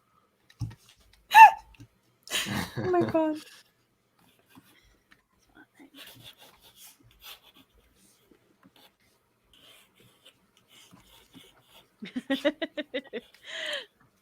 Sonata Meg says, or flying off the swing and hoping you better stick the landing. Oh God. Yeah. Some of those, like, watching my friends land those, I was just like, but also, you know, I still have, but had very weak ankles. So I was never one to jump off of the swings. And I just watch people, like, land and just stand there and be like, how are you not broken right now? I feel like that kind of freedom lasts until you really seriously hurt yourself. I don't ever really remember being afraid of that kind of thing until it dislocated a kneecap in middle school. And then after that, I was like, I'm going to be real careful about everything I do now. Like,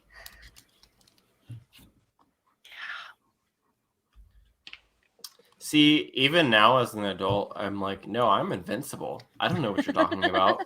And then I just step wrong and I'm like, oh, I have turf toe and I can't flex my foot because I walked on it wrong. Okay. I think truly the one that really, really, like, breaks my heart the most now is if I sleep wrong and I wake up and, like, that part of my back by my shoulder blade is pinched and I can't turn my head or my neck, and I'm just like, why though? Like, I hit that. I'm so sad right now. I just slept. That's all I did. But did you, though? Did you sleep? I don't even think I did. Oh, God. Did you rest? No, there's no rest past your 30s. There is no rest.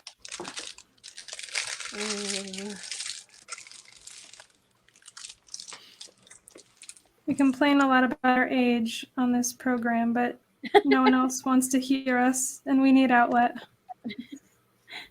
Yeah.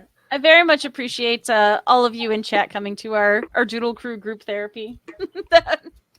It's also a PSA to everyone who's not yet in their 30s, just so you know. So much It's to look all forward downhill. All that stuff you want to do it now. Just do it now.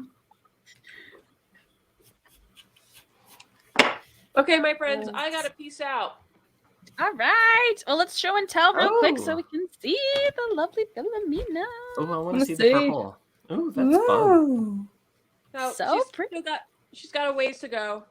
But I did give myself some duck lips. Amazing. I love them. It's so fun though. I cracked myself up. I love the heart Oh my in the God. throat. Thank Yeah. you. Thank you. Thank you. No, that's awesome. Thank you so much for coming back and joining us. We're so happy to have you. Yeah. Thank you all so much. Keep rocking, everybody, and I hope you age well. Hooray! Yay. Happy Peace out. holidays. Yeah, happy holidays. Happy holidays.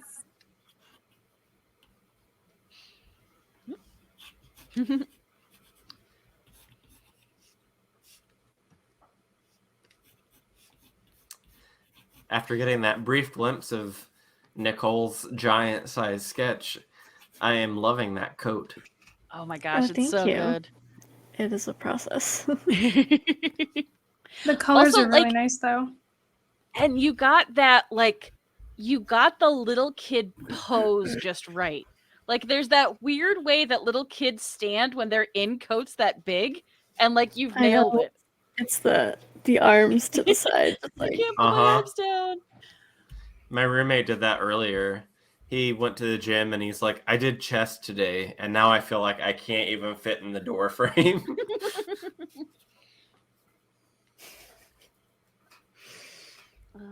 My sister sent me a video of her youngest with a snowsuit on saying, I can't put my arms down. And I just about died. It was so cute. Oh, that's so good. Okay, so I have follow-up questions to that.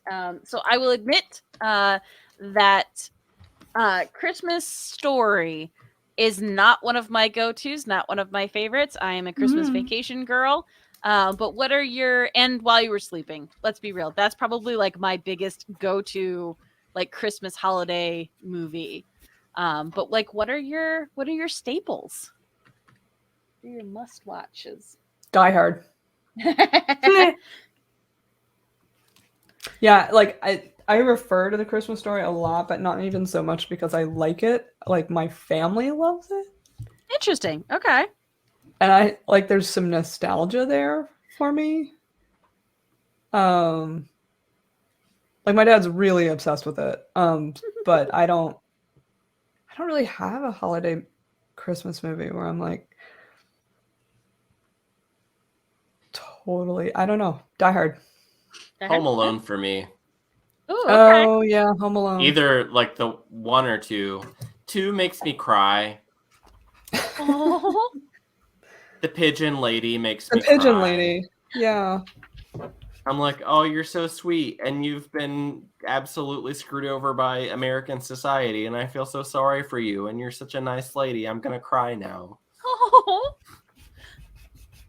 You just want a friend, and you found a friend in like an 8-year-old boy, which is kind of creepy, but also very sad.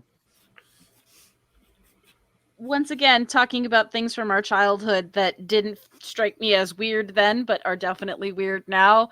And like any movie where you've got an adult like finding like their kin and companionship with a child, and I'm just like, oh yeah, no, that's weird. Like Back to the Future with Doc being that old and Marty being a teenager.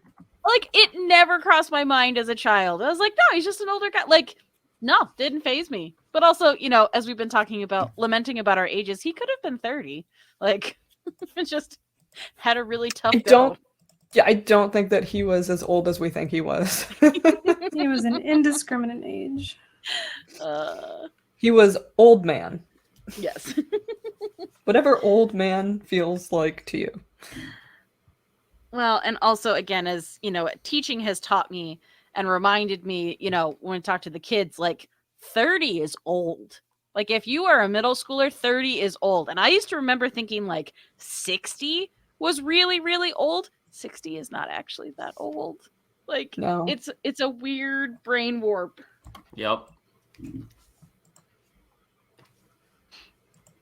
Well, and it's not a Christmas movie, but the movie that I still love and quote constantly, that did not age great, especially as an adult, is Mrs. Doubtfire. Aw. Wait, that's a Christmas movie? No, not a Christmas movie at all. Just a in one of those okay. yeah. Yeah. Also, Soapbox Cloud says Christopher Lloyd has been 50 years old for 40 years. Yeah, exactly. That's It's why true. you never know how old he is, because he's been that perpetual same age for 40 years, my entire life. Because to that same extent, one of my go-to sort of Thanksgiving movies in between Thanksgiving and Halloween is Addams Family Values, because they have that whole play that they put on about, Thanksgiving. But again, because they do the makeup and stuff on him, you just assume he's like an old guy, but he really was not that old when he did that movie. He really wasn't.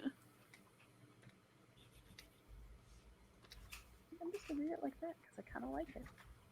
My holiday movie is one that I have not heard a lot of other people knowing that have seen it, that know about it, is Prancer. Okay. Which I did, it was always my Christmas movie as a kid. I always wanted to watch Prancer. And it's, is anyone familiar with it? No. Nope. I don't know. It's about a little girl, 10, and she lives with her dad only, and they live kind of somewhat out in the country. There's a small town, but they live on a farm, sort of secluded. And she finds a reindeer. And the whole movie, by the way, as a kid, it means something completely different than it means that I've watched it as an adult. Because now watching it as an adult, she finds a reindeer and she thinks it's Prancer. And she, as a kid, I'm with her thinking oh no, it's 100% Prancer. And she tries to convince everyone that it's Prancer, and she hides it in her dad's shed, and she's feeding it, and it's got a hurt hoof, so she's taking care of it. And everyone's like, no, you got to get rid of that reindeer. It's a wild animal. And her, then the dad's kind of the faux antagonist trying to get rid of the reindeer. She's like, no, it's Prancer. And then of course Christmas comes, and it's this very ambiguous, does the reindeer run off into the sky? But then watching it as an adult, it's oh no, they leave it completely ambiguous as to whether this is a little girl imagining that there's this wild animal, and she's just making up the whole Santa thing, because obviously everyone tells her Santa's not real. Or is she crazy? A little kid sort of. So it is a very different movie to watch when you're an adult. So anyone, if you do decide to watch it, it's not going to ring the same for you as it does when you're a little kid and you 100% believe this other little kid that it is Prancer. And very interesting, because I did go back and watch it. And by the way, the little girl's a brat, which I didn't pick up on when I was a kid either. She's just a very unlikable child to an adult because she just disobeys everybody.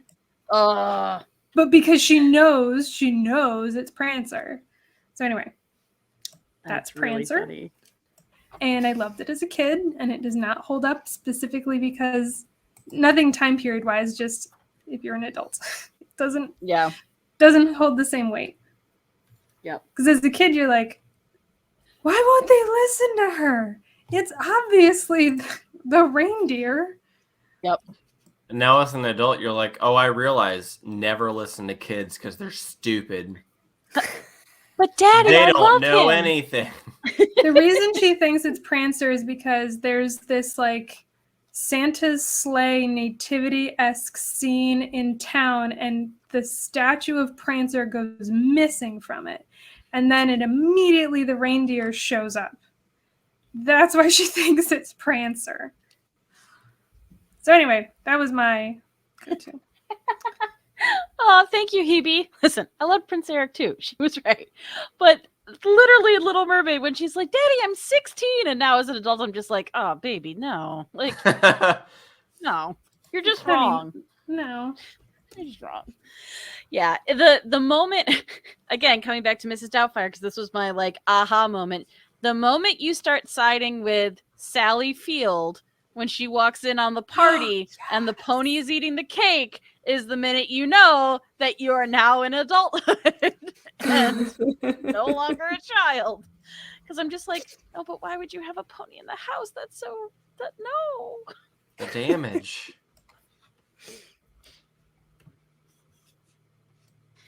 Oh, gosh.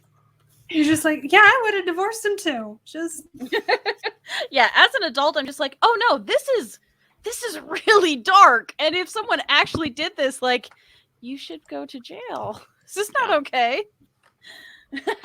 Oh, Hebe, I love it. The whole time? The only line that like you can hear in your head. I can hear it in her voice too. Okay, so confession. And you know those ones where you're having that moment and you can't stop talking because you don't know how to function anymore? I had that today at the grocery store because I was in self-checkout and the receipt paper ran out. So the checkout counter was talking to me and it's like, help is on the way. And like in my brain, all I can hear is help is on the way and her running through. And I'm trying to explain this very specific memory to the teenager who works at the grocery store who is trying to do it. But I'm just like, you start talking and you can't stop. And I'm just like, why? I know you're too young for this. And I can't, I just want to pull the ripcord and stop. And I can't. Oh, Emily. I know. I'm so sorry. I'm so sorry. Help is on the way, dear. Like, that's all that's playing in my head. Yup. I'm like, oh, God. I'm like, yeah, it's fine. Hopefully she found me endearing. I'm so sorry. I mean, just like earlier when you mentioned Barbie, and I immediately went to Adam's Family Values, and I just see Debbie talking about how her parents got her Malibu Barbie when she was a ballerina. So they had to go. Like, that's where my brain goes. Oh, gosh.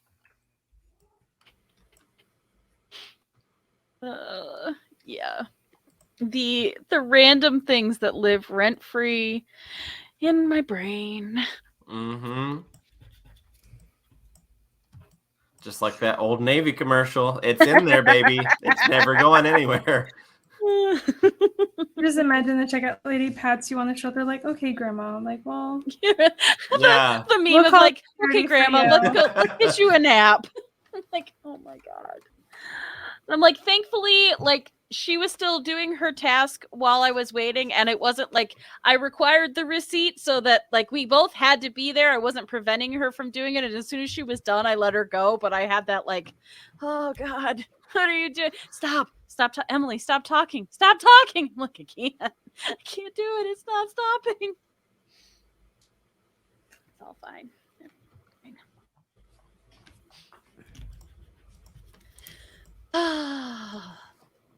Oh, speaking of, I'm sorry, I saw it happen in chat and then I wanted to go back to it.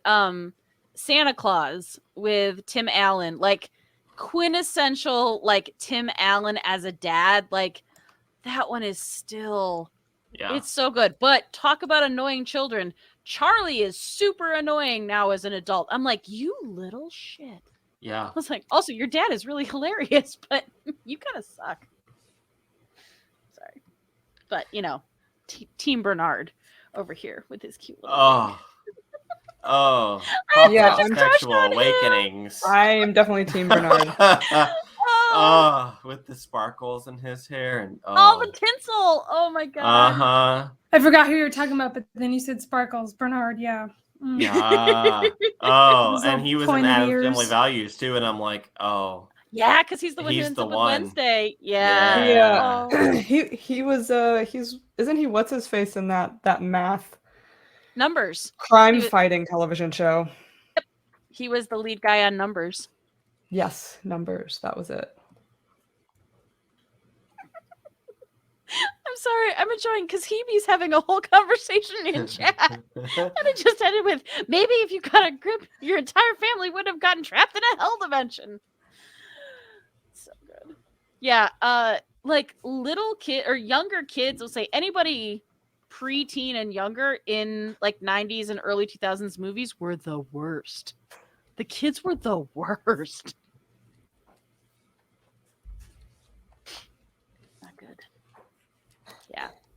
No, I remember, I think it was last year at some point, like once I had gotten out of all my Grinch stuff, so it was probably like the 22nd, like I actually went into Disney Plus and started like seeing what Disney movies or what Christmas movies I wanted to watch, and Santa Claus was one of them. And I was like, okay, one, I'm alarmed at how much of this dialogue I remember. I'm like, I must have watched this a lot. But also, too, I'm like, oh, this is nice. I like this one. Yeah, I think Oh, the Santa What Claus, was- I think I still like. what was shoot. I'm trying to remember the exact name of it. It's something like Dashing All the Way. What is it? The one with Arnold Schwarzenegger and the like Jingle All the Way. Jingle All the Way. Yes. And the Turbo Man. The Grinch.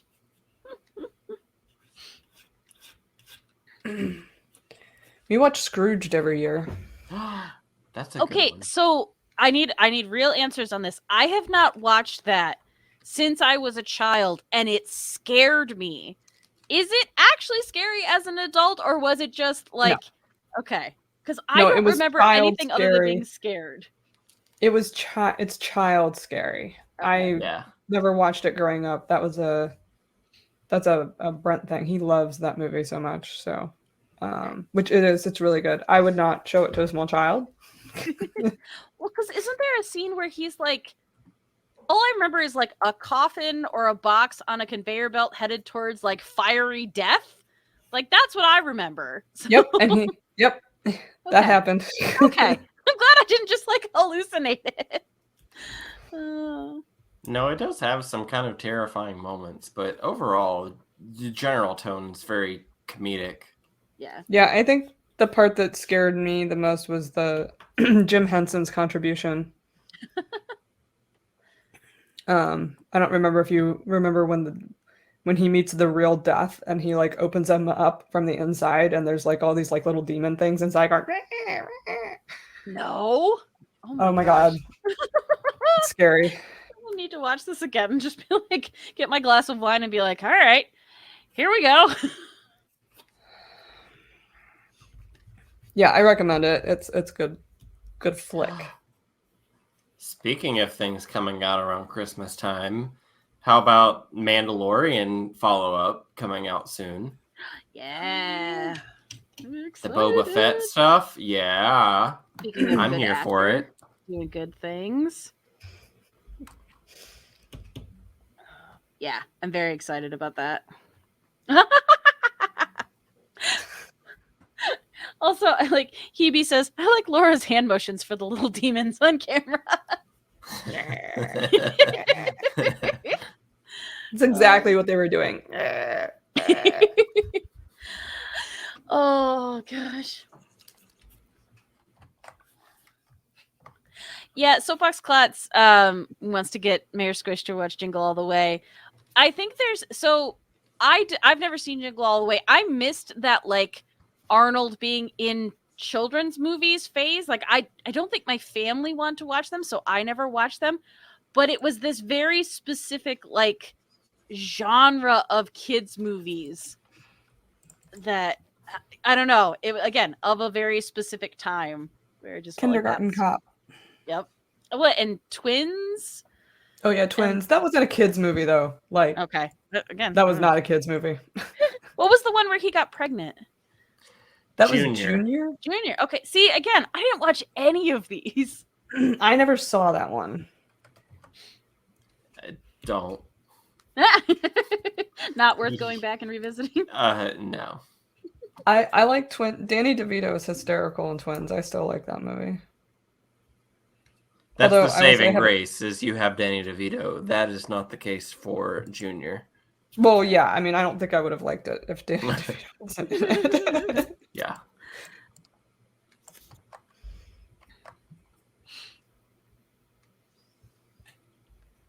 I feel like Danny DeVito in Matilda like gave me such an impression of him as a bad guy. Like I carried that with me for a while And it's not true. Like, he seems like a genuinely nice human, but there was just something about, like, he's so mean in that movie.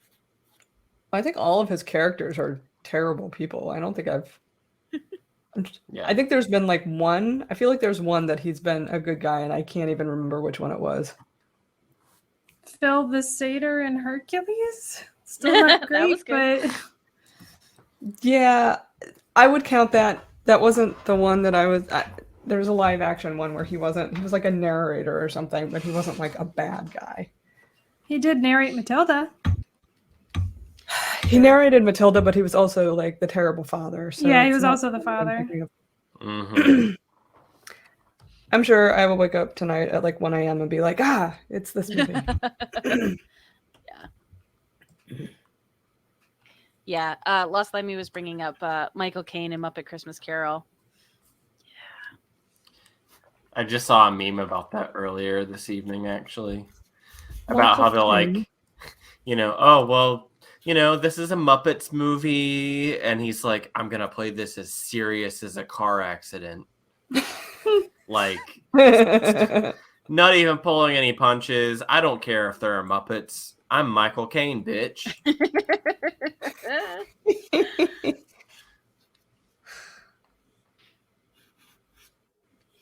Boy, Yes, Michael Lost Lemmy. Caine. Danny DeVito's penguin was very scary. Like, Yeah. Although not as scary now that I'm seeing all the ridiculous gay memes coming out about that.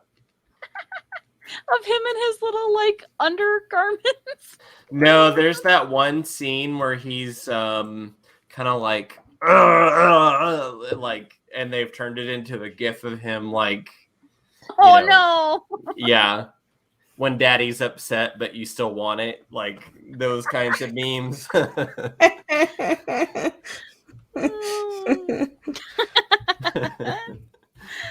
Oh, gosh. Welcome, Kurt. Welcome to stream. Oh.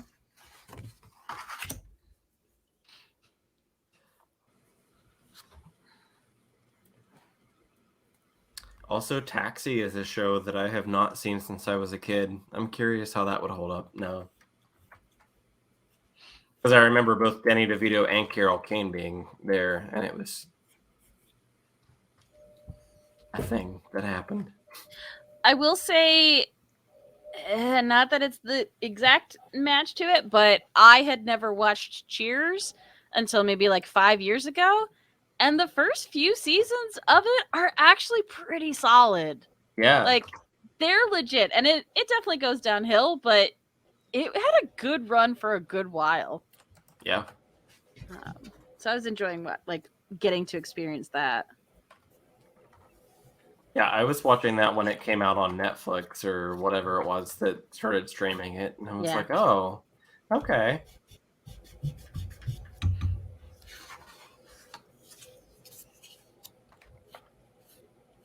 Also, what's his name? Main guy. His character name is Sam. What's the actor's Ted name? Danson. I was like, you've aged really nicely, sir. Like, yeah. Yeah, like in a good place or the good place. Sorry. Yes.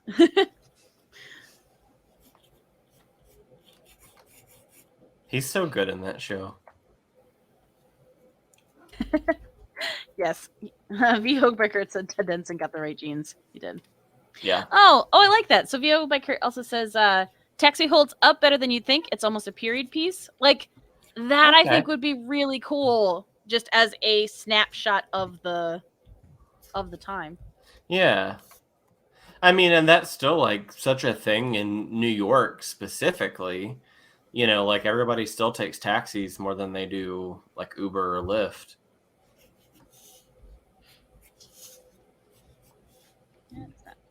In Pittsburgh, you're stupid if you take a taxi. The only time I ever took a taxi in Pittsburgh was when I flew in and didn't know anybody and needed to get from the airport to downtown. And I had to take a taxi for that. That's the only time. And that was before we were even in college. So Yeah. I was gonna say Uber wasn't really a thing then. No.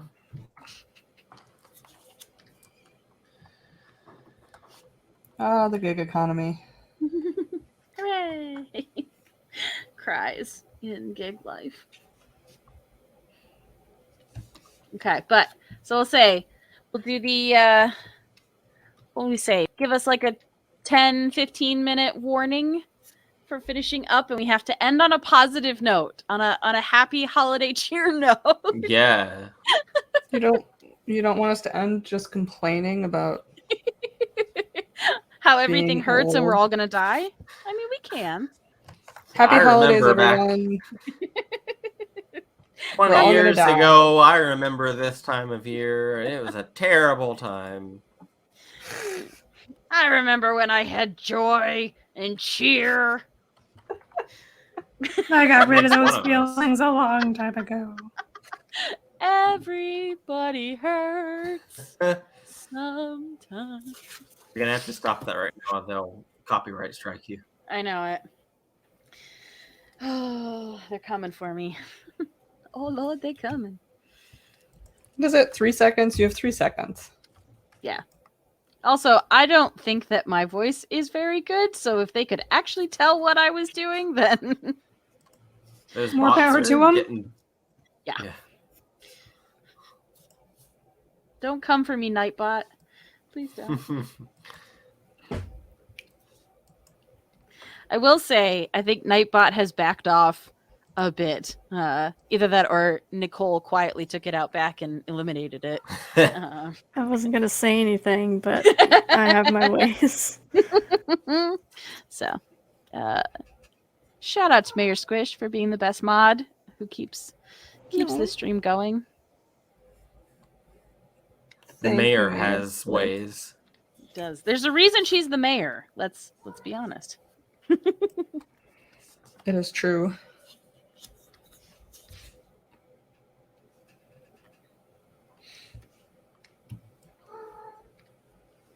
Oh, I hear a baby.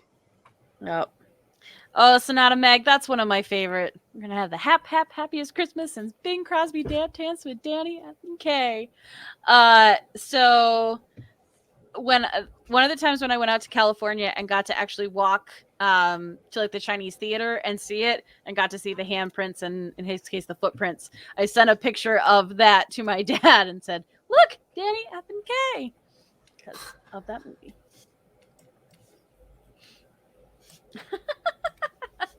I was gonna say, Kurt, I'm very uncomfortable with the fact of you referring to Soapbox Glass as a little visitor. That's such a strange way to do it.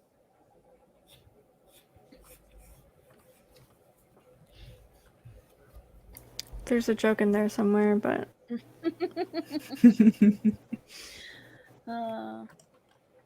Also, what up, Slooty Mage? Hello. Yeah. Even with its problematicness, Holiday Inn and especially White Christmas will definitely be watched. Yeah. Morale. Also, Did you guys hear that? yes. Oh, okay. Thought that was Randall just being Being me. just being you. Yes. I was like, why are they meowing? I have a really great. Am I really loud then? I have no context of how close I am to my mic. No, your audio is fine. Okay. Kitty's just being extra assertive. That's her cute noise. That was a super Heck cute yeah, noise. it is. Are you gonna come sit on me? Yep. That's Yep. what that was. Oh, heck yeah. Yeah, Slutty Mage, we will, once we do our wrap up, we'll raid over to you. Meow, meow, meow, meow, meow, meow, meow, meow, meow, meow, meow. Oh, it was, somebody was talking about one of the classics and just really beautifully done commercials with the little Hershey Kisses doing the bell ringing. Like, oh yeah. like that one just being really good and very timeless. It's true. What? I'm doing something. So that's kind of been my new testament of time ever since I got this new CRT TV. Just like watching things on it through YouTube and Netflix and just whatever to see how it looks on that old TV. Mhm. And it's one of those things that you can tell, like, no, this was clearly made this time period or that time period because certain things look better or worse depending on when it came out. Shockingly, the new Arcane animated series on Netflix looked really good on my CRT. Interesting. But just watching things on YouTube, sometimes I'm like, ugh, yeah, you did not counter, like you weren't factoring in old TVs when you made this content. Kind of makes sense for Arcane because it has that very like textured style, and Yeah. it seems like a CR would just kind of use up that style a bit. Well, I always think of the oh gosh. Was it Ronin or was it Oh no, Randall, I had it and I'm not sure. It was a lovely piece that you did where you went in and you put over a piece of art the very cool texture that made it look like the old TV. Yeah, that was when I did my Ronin Warriors piece. Okay. I was like, I started to say it and I was like, was it Ronin? I can't remember. Yeah. When Yeah. I was, because they did it on Doodle Crew. That's That's us. us. That's us. See, he did it. He said the name of the show. Yeah. Drawfee, when they Yeah. did the self-insert characters. And I was like, oh, that would be fun.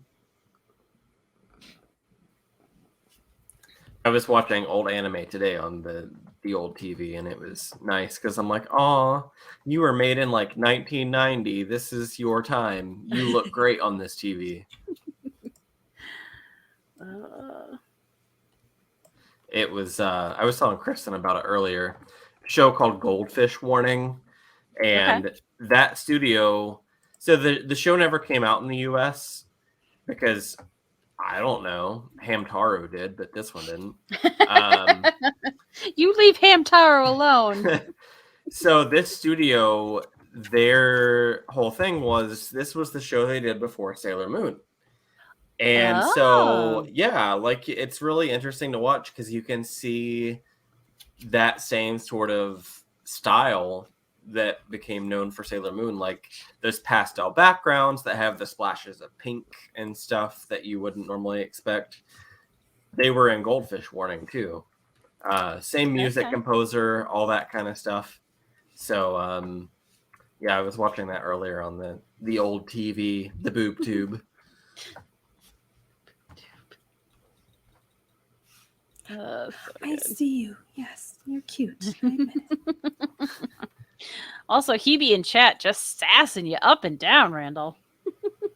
I know. I won't be watching your Sympho gear with magical musical robot girls, but I will watch an old anime about country bumpkins going to school with cows and chickens in their classroom. That is a very cute show.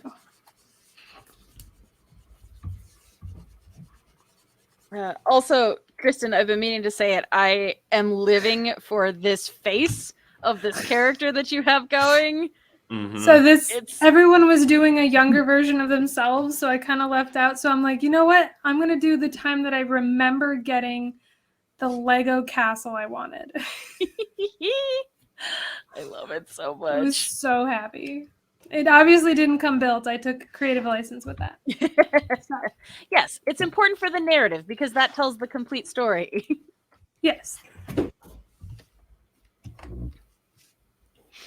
I like your colors, Emily. Thank you. I kind of like her. Yeah, so I took the scene from Mean Girls with I'm a mouse, duh, and I did it as I'm an elf, duh. So, me being sassy on Christmas. Also, so like Snowflake as a design pattern and like holiday sweaters and wear like any of the like alpine stuff and all of the knitted stuff, like I love all of it. Like I love that stuff as a visual thing and fun to draw, but yeah, just don't get stoked about the season. So I like the winter season. just Like not the winter as holiday. I just don't like. I don't like going around celebrating it, like being all obnoxious. Mm-hmm. I just want to sit with like tea and be like, yes, this is nice. Yeah. It's actually Yeah. Christmas is what makes me kind of able to stomach winter, because as soon as Christmas and New Year's is over, I'm like, well, what else is there? The sacrifice for having winter is at least you get Christmas and New Year's. But Right. once those are done, what's left? Valentine's Day? I that can see schmuck. that. Also, I feel like because we're from the Northeast, where then it's cold and snowy and sleety and crummy until April. So they're like, I got 4 more months of this crap. Like, I don't want any of this. Also, just as a reminder, January is a great breakup season. Oh. Happy! We were gonna end I on a was happy gonna say, note! wasn't it? Ah. Just saying, in the spirit of holidays and celebrating, you don't want to break up with anyone during Christmas or Thanksgiving, New Year's. But then between New Year's, you have a little bit of a time between then and Valentine's Day. So that's your moment, if there was ever any moment. Yeah, He's see, I depressing, feel like... but he's not wrong. No. I was gonna say, I mean, it is a bummer, but it's good advice. Again, this is how we know we're all adults. We're like, I mean, no, like it's heartbreaking and it's really sad, but you're right.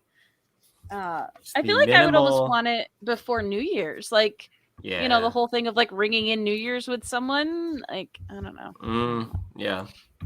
I don't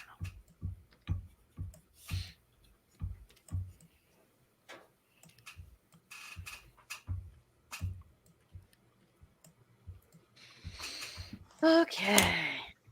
Oh, Mayor Squish, I'm seeing a cute little face happening.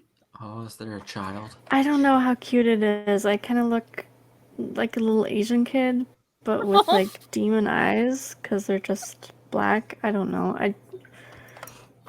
It's a thing. I feel like that's very much the little kid thing of smiling so big in the picture that you just push like all of your cheeks up and all of your upper eye down, so there's literally just this fine line of your eyelashes left. Yes. I'm gonna defer to Soapbox Klotz. He says it's hella cute. So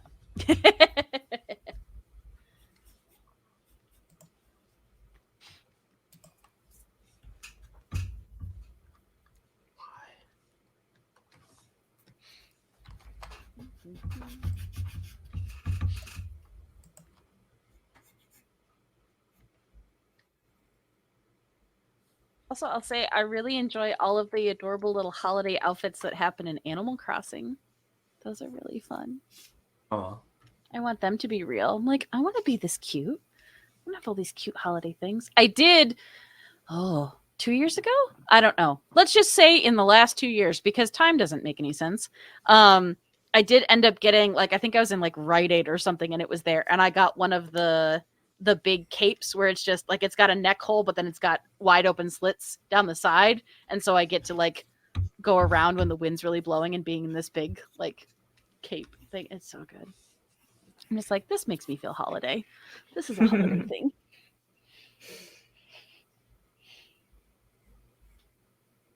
I need more holiday clothes. Like that Sailor Moon Christmas sweater that I showed you. So cute. So cute. I do need a perfect like Christmas ugly sweater or whatever. Yeah. Yeah. I keep putting it off. Yeah. I have one that lights up. Oh. It's perfect. The star of the program, everyone. I She literally lights up. was gonna say, I mean, we do have one more holiday stream I planned for know. this year. I know. Maybe I've been saving it. Oh man, that means I've gotta pull myself together and get some sort of holiday thing ready for that stream.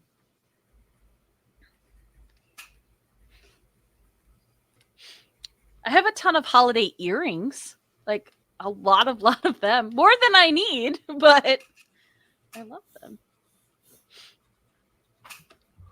One of my friends called me out, and he was like, "Do you realize that you tilt your head in all of your photos just to make sure that we see your earrings?" And I'm like, "Duh."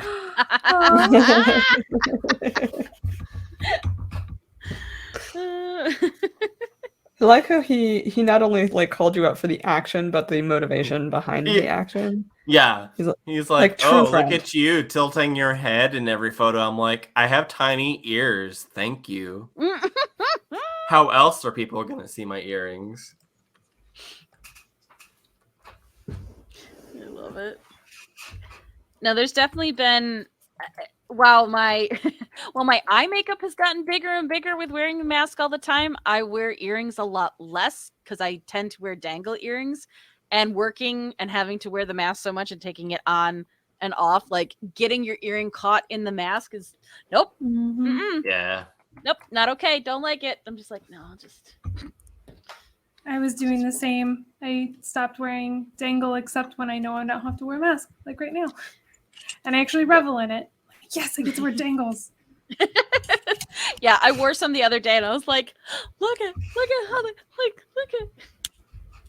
You just keep shaking your head like, oh yeah, I feel 'em. Because I have some, I'm sure you do too. Some that like they're almost like little wind chimes because there's multiple dangly metallic bits that make little tinkly sounds and.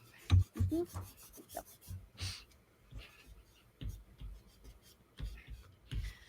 Once again, just trying to find tiny little bits of joy. Mm-hmm. All right.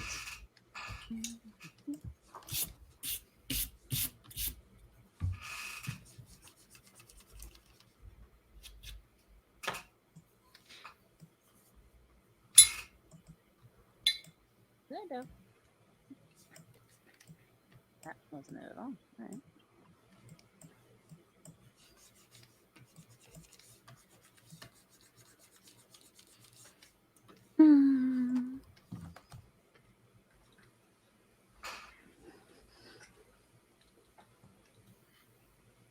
Okay, so this is my last ditch effort. What is something art-wise that you're at least a little bit excited about to work on, to continue working on, to start working on in the new year? Oh, I actually have one for this. Yay! So this was something I came up with a few months ago, and I postponed it just to give myself a bit of a break. But the project that I'm looking forward to is doing a series of monthly pieces based around something that gave me hope when I was growing up. Whether that was a cartoon, video game, something that motivated me and inspired me and kept me from being depressed when I was growing up. Aw, So each month I'll do just like a little tribute piece to that. I love that. That's lovely. That was worth waiting for. That was a very happy thing worth waiting for. I pull those out every now and then. There aren't many. You had to make me really want it. Like you had to bring it down a little bit to then give me that last little present at the end. Oh, How can we super top cute. that? All right, I'm gonna pull out a super cute thing. VO by Kurt. For Christmas, he got his 2-year-old granddaughter her first coloring books and chunky crayons. Aww. Also, she is the cutest little thing. Oh my god, she's adorable. So that's wonderful. Kurt, I love that. That is so adorable. And those chunky crayons, like when they're like your whole hand, you need to hold them. Like that's just so good. Nothing cuter.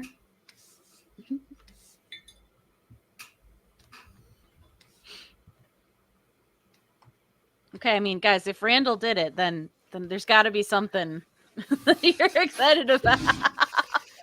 I mean, I said something already that I thought was pretty. I'm gonna be streaming regularly now that I've gotten over that terrible sinus, whatever it was. It's terrible. It's awful. I mean, at least it wasn't COVID, but Yes, still It's not still- fun. no. Now, are you thinking of doing all traditional stuff or a mix of traditional and digital? So the plan is to be all traditional. And I'm gonna kind of play around with it. I don't know exactly everything I'm gonna be doing.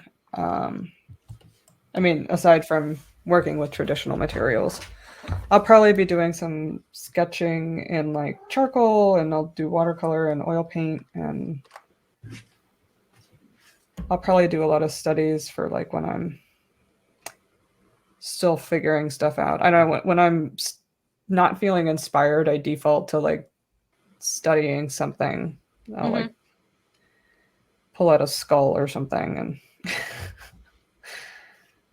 ow. I'm sorry, the little cat sounds are so cute, but I don't want her to hurt you. Oh, it's fine. Also, I love She does it all the time.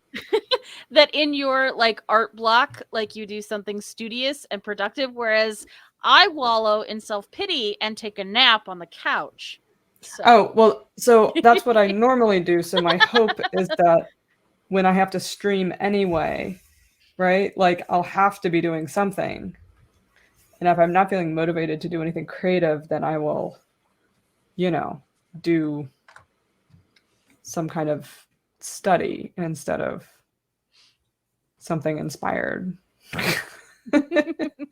I like that. No, I can actually, a thing I can say from this past year of Doodle Crew specifically, but even my own streams, planning a date and having, especially once you establish like the rhythm of it, like you have that expectation of being on stream and you have to show up whether you're feeling the art or not. And it's a really good motivator. I know we've talked about it before, but it really does help. It's that weird accountability. Yeah, and it's consistently something that when you hear, artists talk about like what they do to help themselves succeed, it's that they don't wait until they're inspired to do art. Like they just do it anyway. So, which I used to be pretty good at, but I've gotten less good at it in the last couple of years. I don't know why that happened. I have a couple of possibilities. I have some thoughts on what might have influenced it. I'm very excited. I'm excited to see you stream. Also, just shameless self-promotion. If you want to see Laura do some really badass charcoal stuff, check out episode 10 of season 2 of Doodle Crew that we had guest host Mike Ellison on, who was throwing characters for us to try and draw from memory. And I need the storybook of all of Laura's illustrations from that night, because the story will be Laura did not know any of these characters. It was so hard. It was so hard. Or I'd be halfway through and they'd show me what the character actually was, and I'd be like, oh, okay, I do know who that is. I did not know their name. Yeah. From the chat. It was fun. It was fun. It was good. It was very difficult, but it was very fun. Hebe says, my art thing involves something I've already started. I've always, personality-wise, kind of flip-flop between masculine and feminine, so I've been incorporating more masculine qualities into my drag faces lately, such as my beard, which is dope. No, your drag stuff has looked fantastic. So that's so cool. Yeah.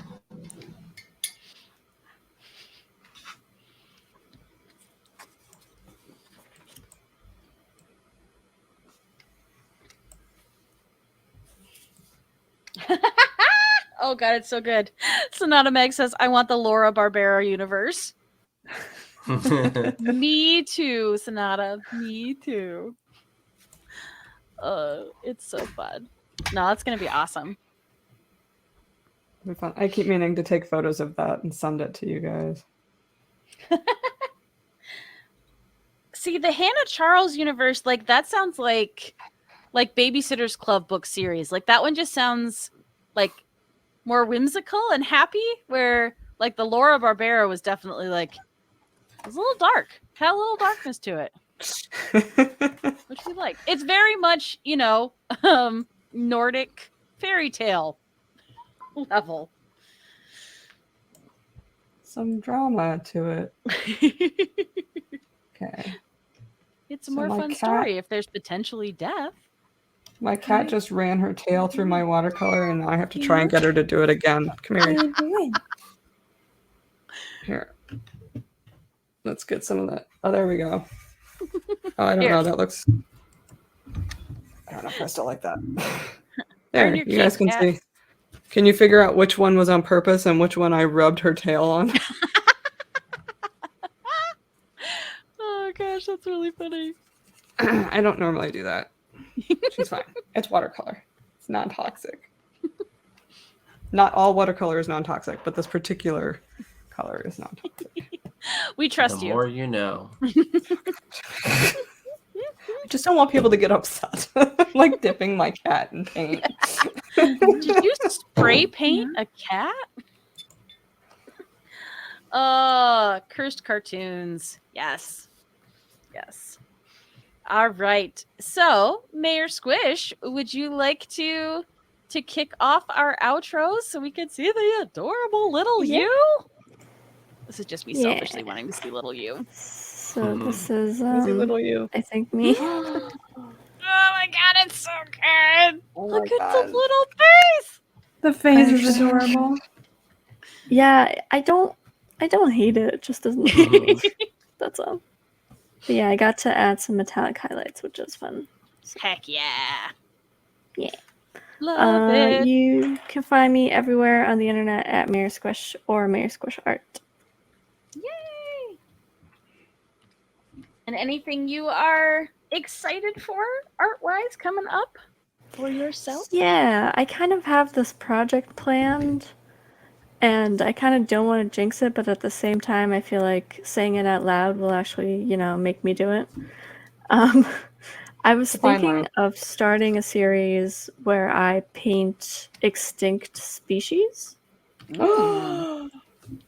especially I like love the that ones, the ones that have been extinct recently, where there's like actual pictures. But then also there's a couple where, especially with plants, where they've just been pressed and like colored over, not colored over, but like drawn over with like charcoal or something. Mhm. So you have like the rubbings. Yeah. So I think that could be fun. That sounds awesome. Especially in your like specific watercolor style. I think that's going to look fantastic. I hope so. Yay! Oh, that's exciting. Much excited. All right. Are we ready for little kid Randall? Sure. Sneaky hobbitsies, Randall? Yeah, so I didn't completely finish it, but there we go. Me slowly peeling back the wrapping paper to unearth my PlayStation game. I'm digging this cut in like insert. I like it. That's Oh, the awesome. memories. Especially because Monster Rancher just came out for the Switch and for Steam, and it's taking me back to those times on the toilet, slowly, sneakily unwrapping my present to play it. Those times on the toilet. Yeah, completely clothed, seat down, just unwrapping presents. Everybody. Now, does was it that very surreal, like fuzzy, like carpet toilet cover, or did you have Oh the my fake God. wood? No, this one was one of those like fake wood kind of hard toilet seat covers. Yeah. Did not need the memory of those toilet seats. Why did we have so much customization for our toilet seats growing up? Why was that a thing? Mm-hmm. Why was that Oh a thing? gosh. I love it. I love it so much. But yeah, also look for cool Randall art across the internet. I love the Yeah. pose. It has so much energy. Thank you. That's me not looking at reference and just saying, I'm going to draw something, and whatever you get, that's the one. That's what you get, bud. Is it anatomically correct? I don't care. That's what Yeah. you get. Apparently, I'm uncovering some deep memories for Hebe in this. Like, we had the fuzzy before the wood. Also, Kurt says, rug covers for toilets. Very bad. Yeah, like, none of that seemed like a good idea, but they were everywhere. They were always too warm, and it was creepy. It was super creepy. Super creepy. Did you guys All ever right, go what- to someone's house and they had like a squishy toilet seat? Yes. Like it was like a cushion. Oh, I hate it. Oh, I hate Yep, it's And just you that get hand up and it leaves the imprint. Well, and it makes the sound when you sit down on it as all the air. Why? And then you stick to it when. Ugh. Nope, none of this is good. But hey, let's talk about something good and adorable and happy, and let's look at this adorable little face. I just love it so much. Like I said, everyone was doing them as children, so I kind of wanted to get into the team spirit. And this was me probably when I was like 7, in like the middle of my Barbie pink My Little Pony age, and I got the dream castle that I always wanted. And I don't remember a lot of Christmases, but I remember that Christmas. Like, that was such a happy moment because they didn't ask for it. Didn't even ask for it. Yeah, that's big. I was like, oh, I'll take like a new outfit for Barbie, and then I get bam, something I could like fit in, and it was great. That's So so that was cool.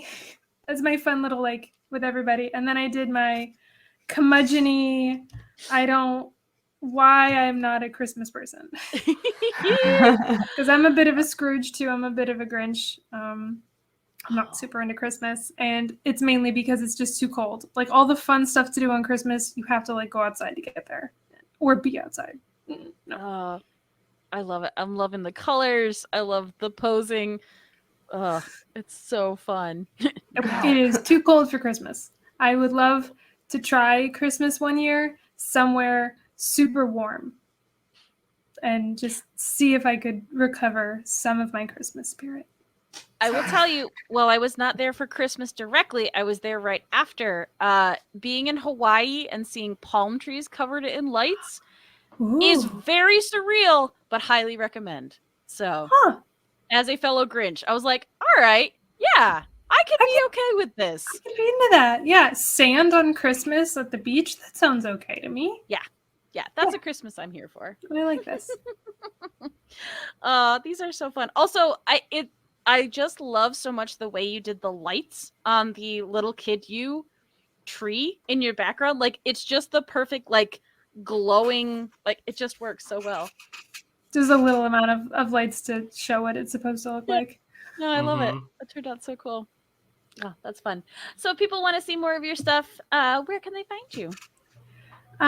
You can contact me mainly on Instagram. I am Kia or Kia Creations pretty much everywhere. I do post to Tumblr, less to Twitter. I will say that I am like neck deep in a huge project right now, and I have zero time to do any personal art. I've been doing art constantly for months, like just full-time job, but none of it's personal art. So unfortunately, while I do check if you want to send me messages and things like that, I can't post any of the art that I'm making at the moment. So that's why things are a little sparse. But I am up for talking. Yay! Well, and here's to, in your new year, a little bit more of a balance so you get to do more personal art and not just all work art. Sleep first, then personal art. Big fan. Big fan. I gotta of get the that sleep done first. Yeah, that's so good. I'm such a big fan. All right, Laura. I want to see the kitty cat assisted. I'm excited.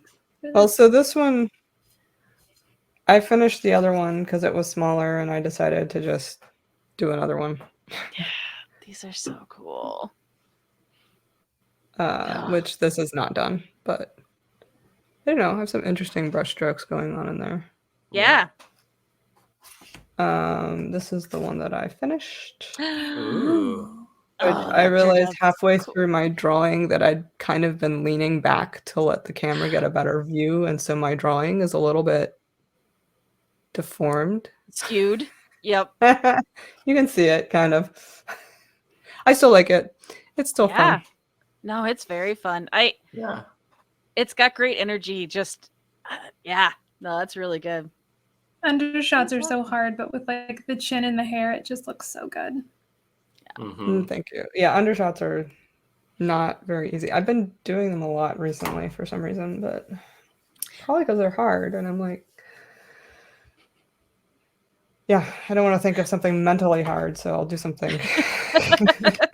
I'll do something that challenges me and forces my brain to focus on this so that I can't think about other things. Right. Love it. So there Well, we hey, go. My Krampus is- so if people want to catch you when you're streaming, where can people find you? I am Lauracharles.art on Twitch, and I'm pretty sure you can just search for my name and find me that way. Although I had a friend do that the other day, and he could not find me, which I find concerning. So,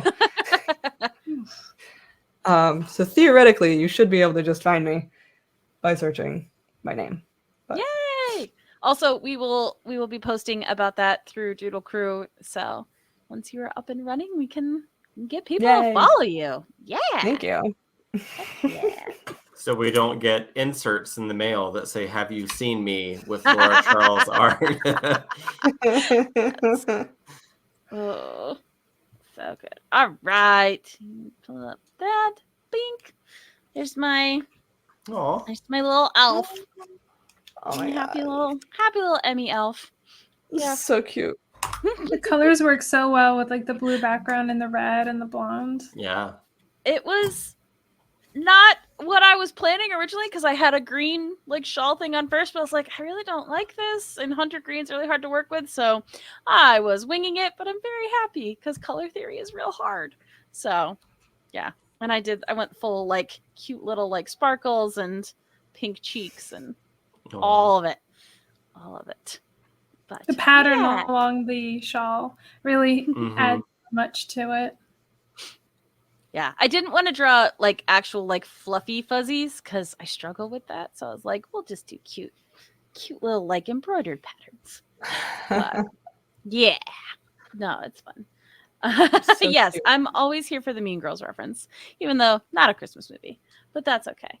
Yeah, follow me across the internet at a swan named Emily for more of my stuff. My streams are every Friday, mostly. Obviously not today because we did this. But you can do that. Follow me there. I'm all over the internet, all the different places.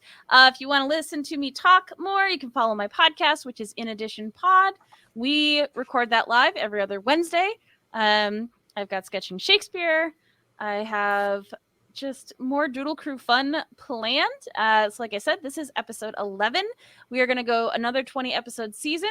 So you've got 9 more episodes to catch us for this season, and then some sort of interlude, which we have to plan and figure out, and then we will be back for season 3. I'm super excited because all of you have been amazing and have been sending in ideas either in chat or messages in Discord or through Facebook, and we have some really fun prompts that I'm very excited to plan out and bring some people into art with. So yeah.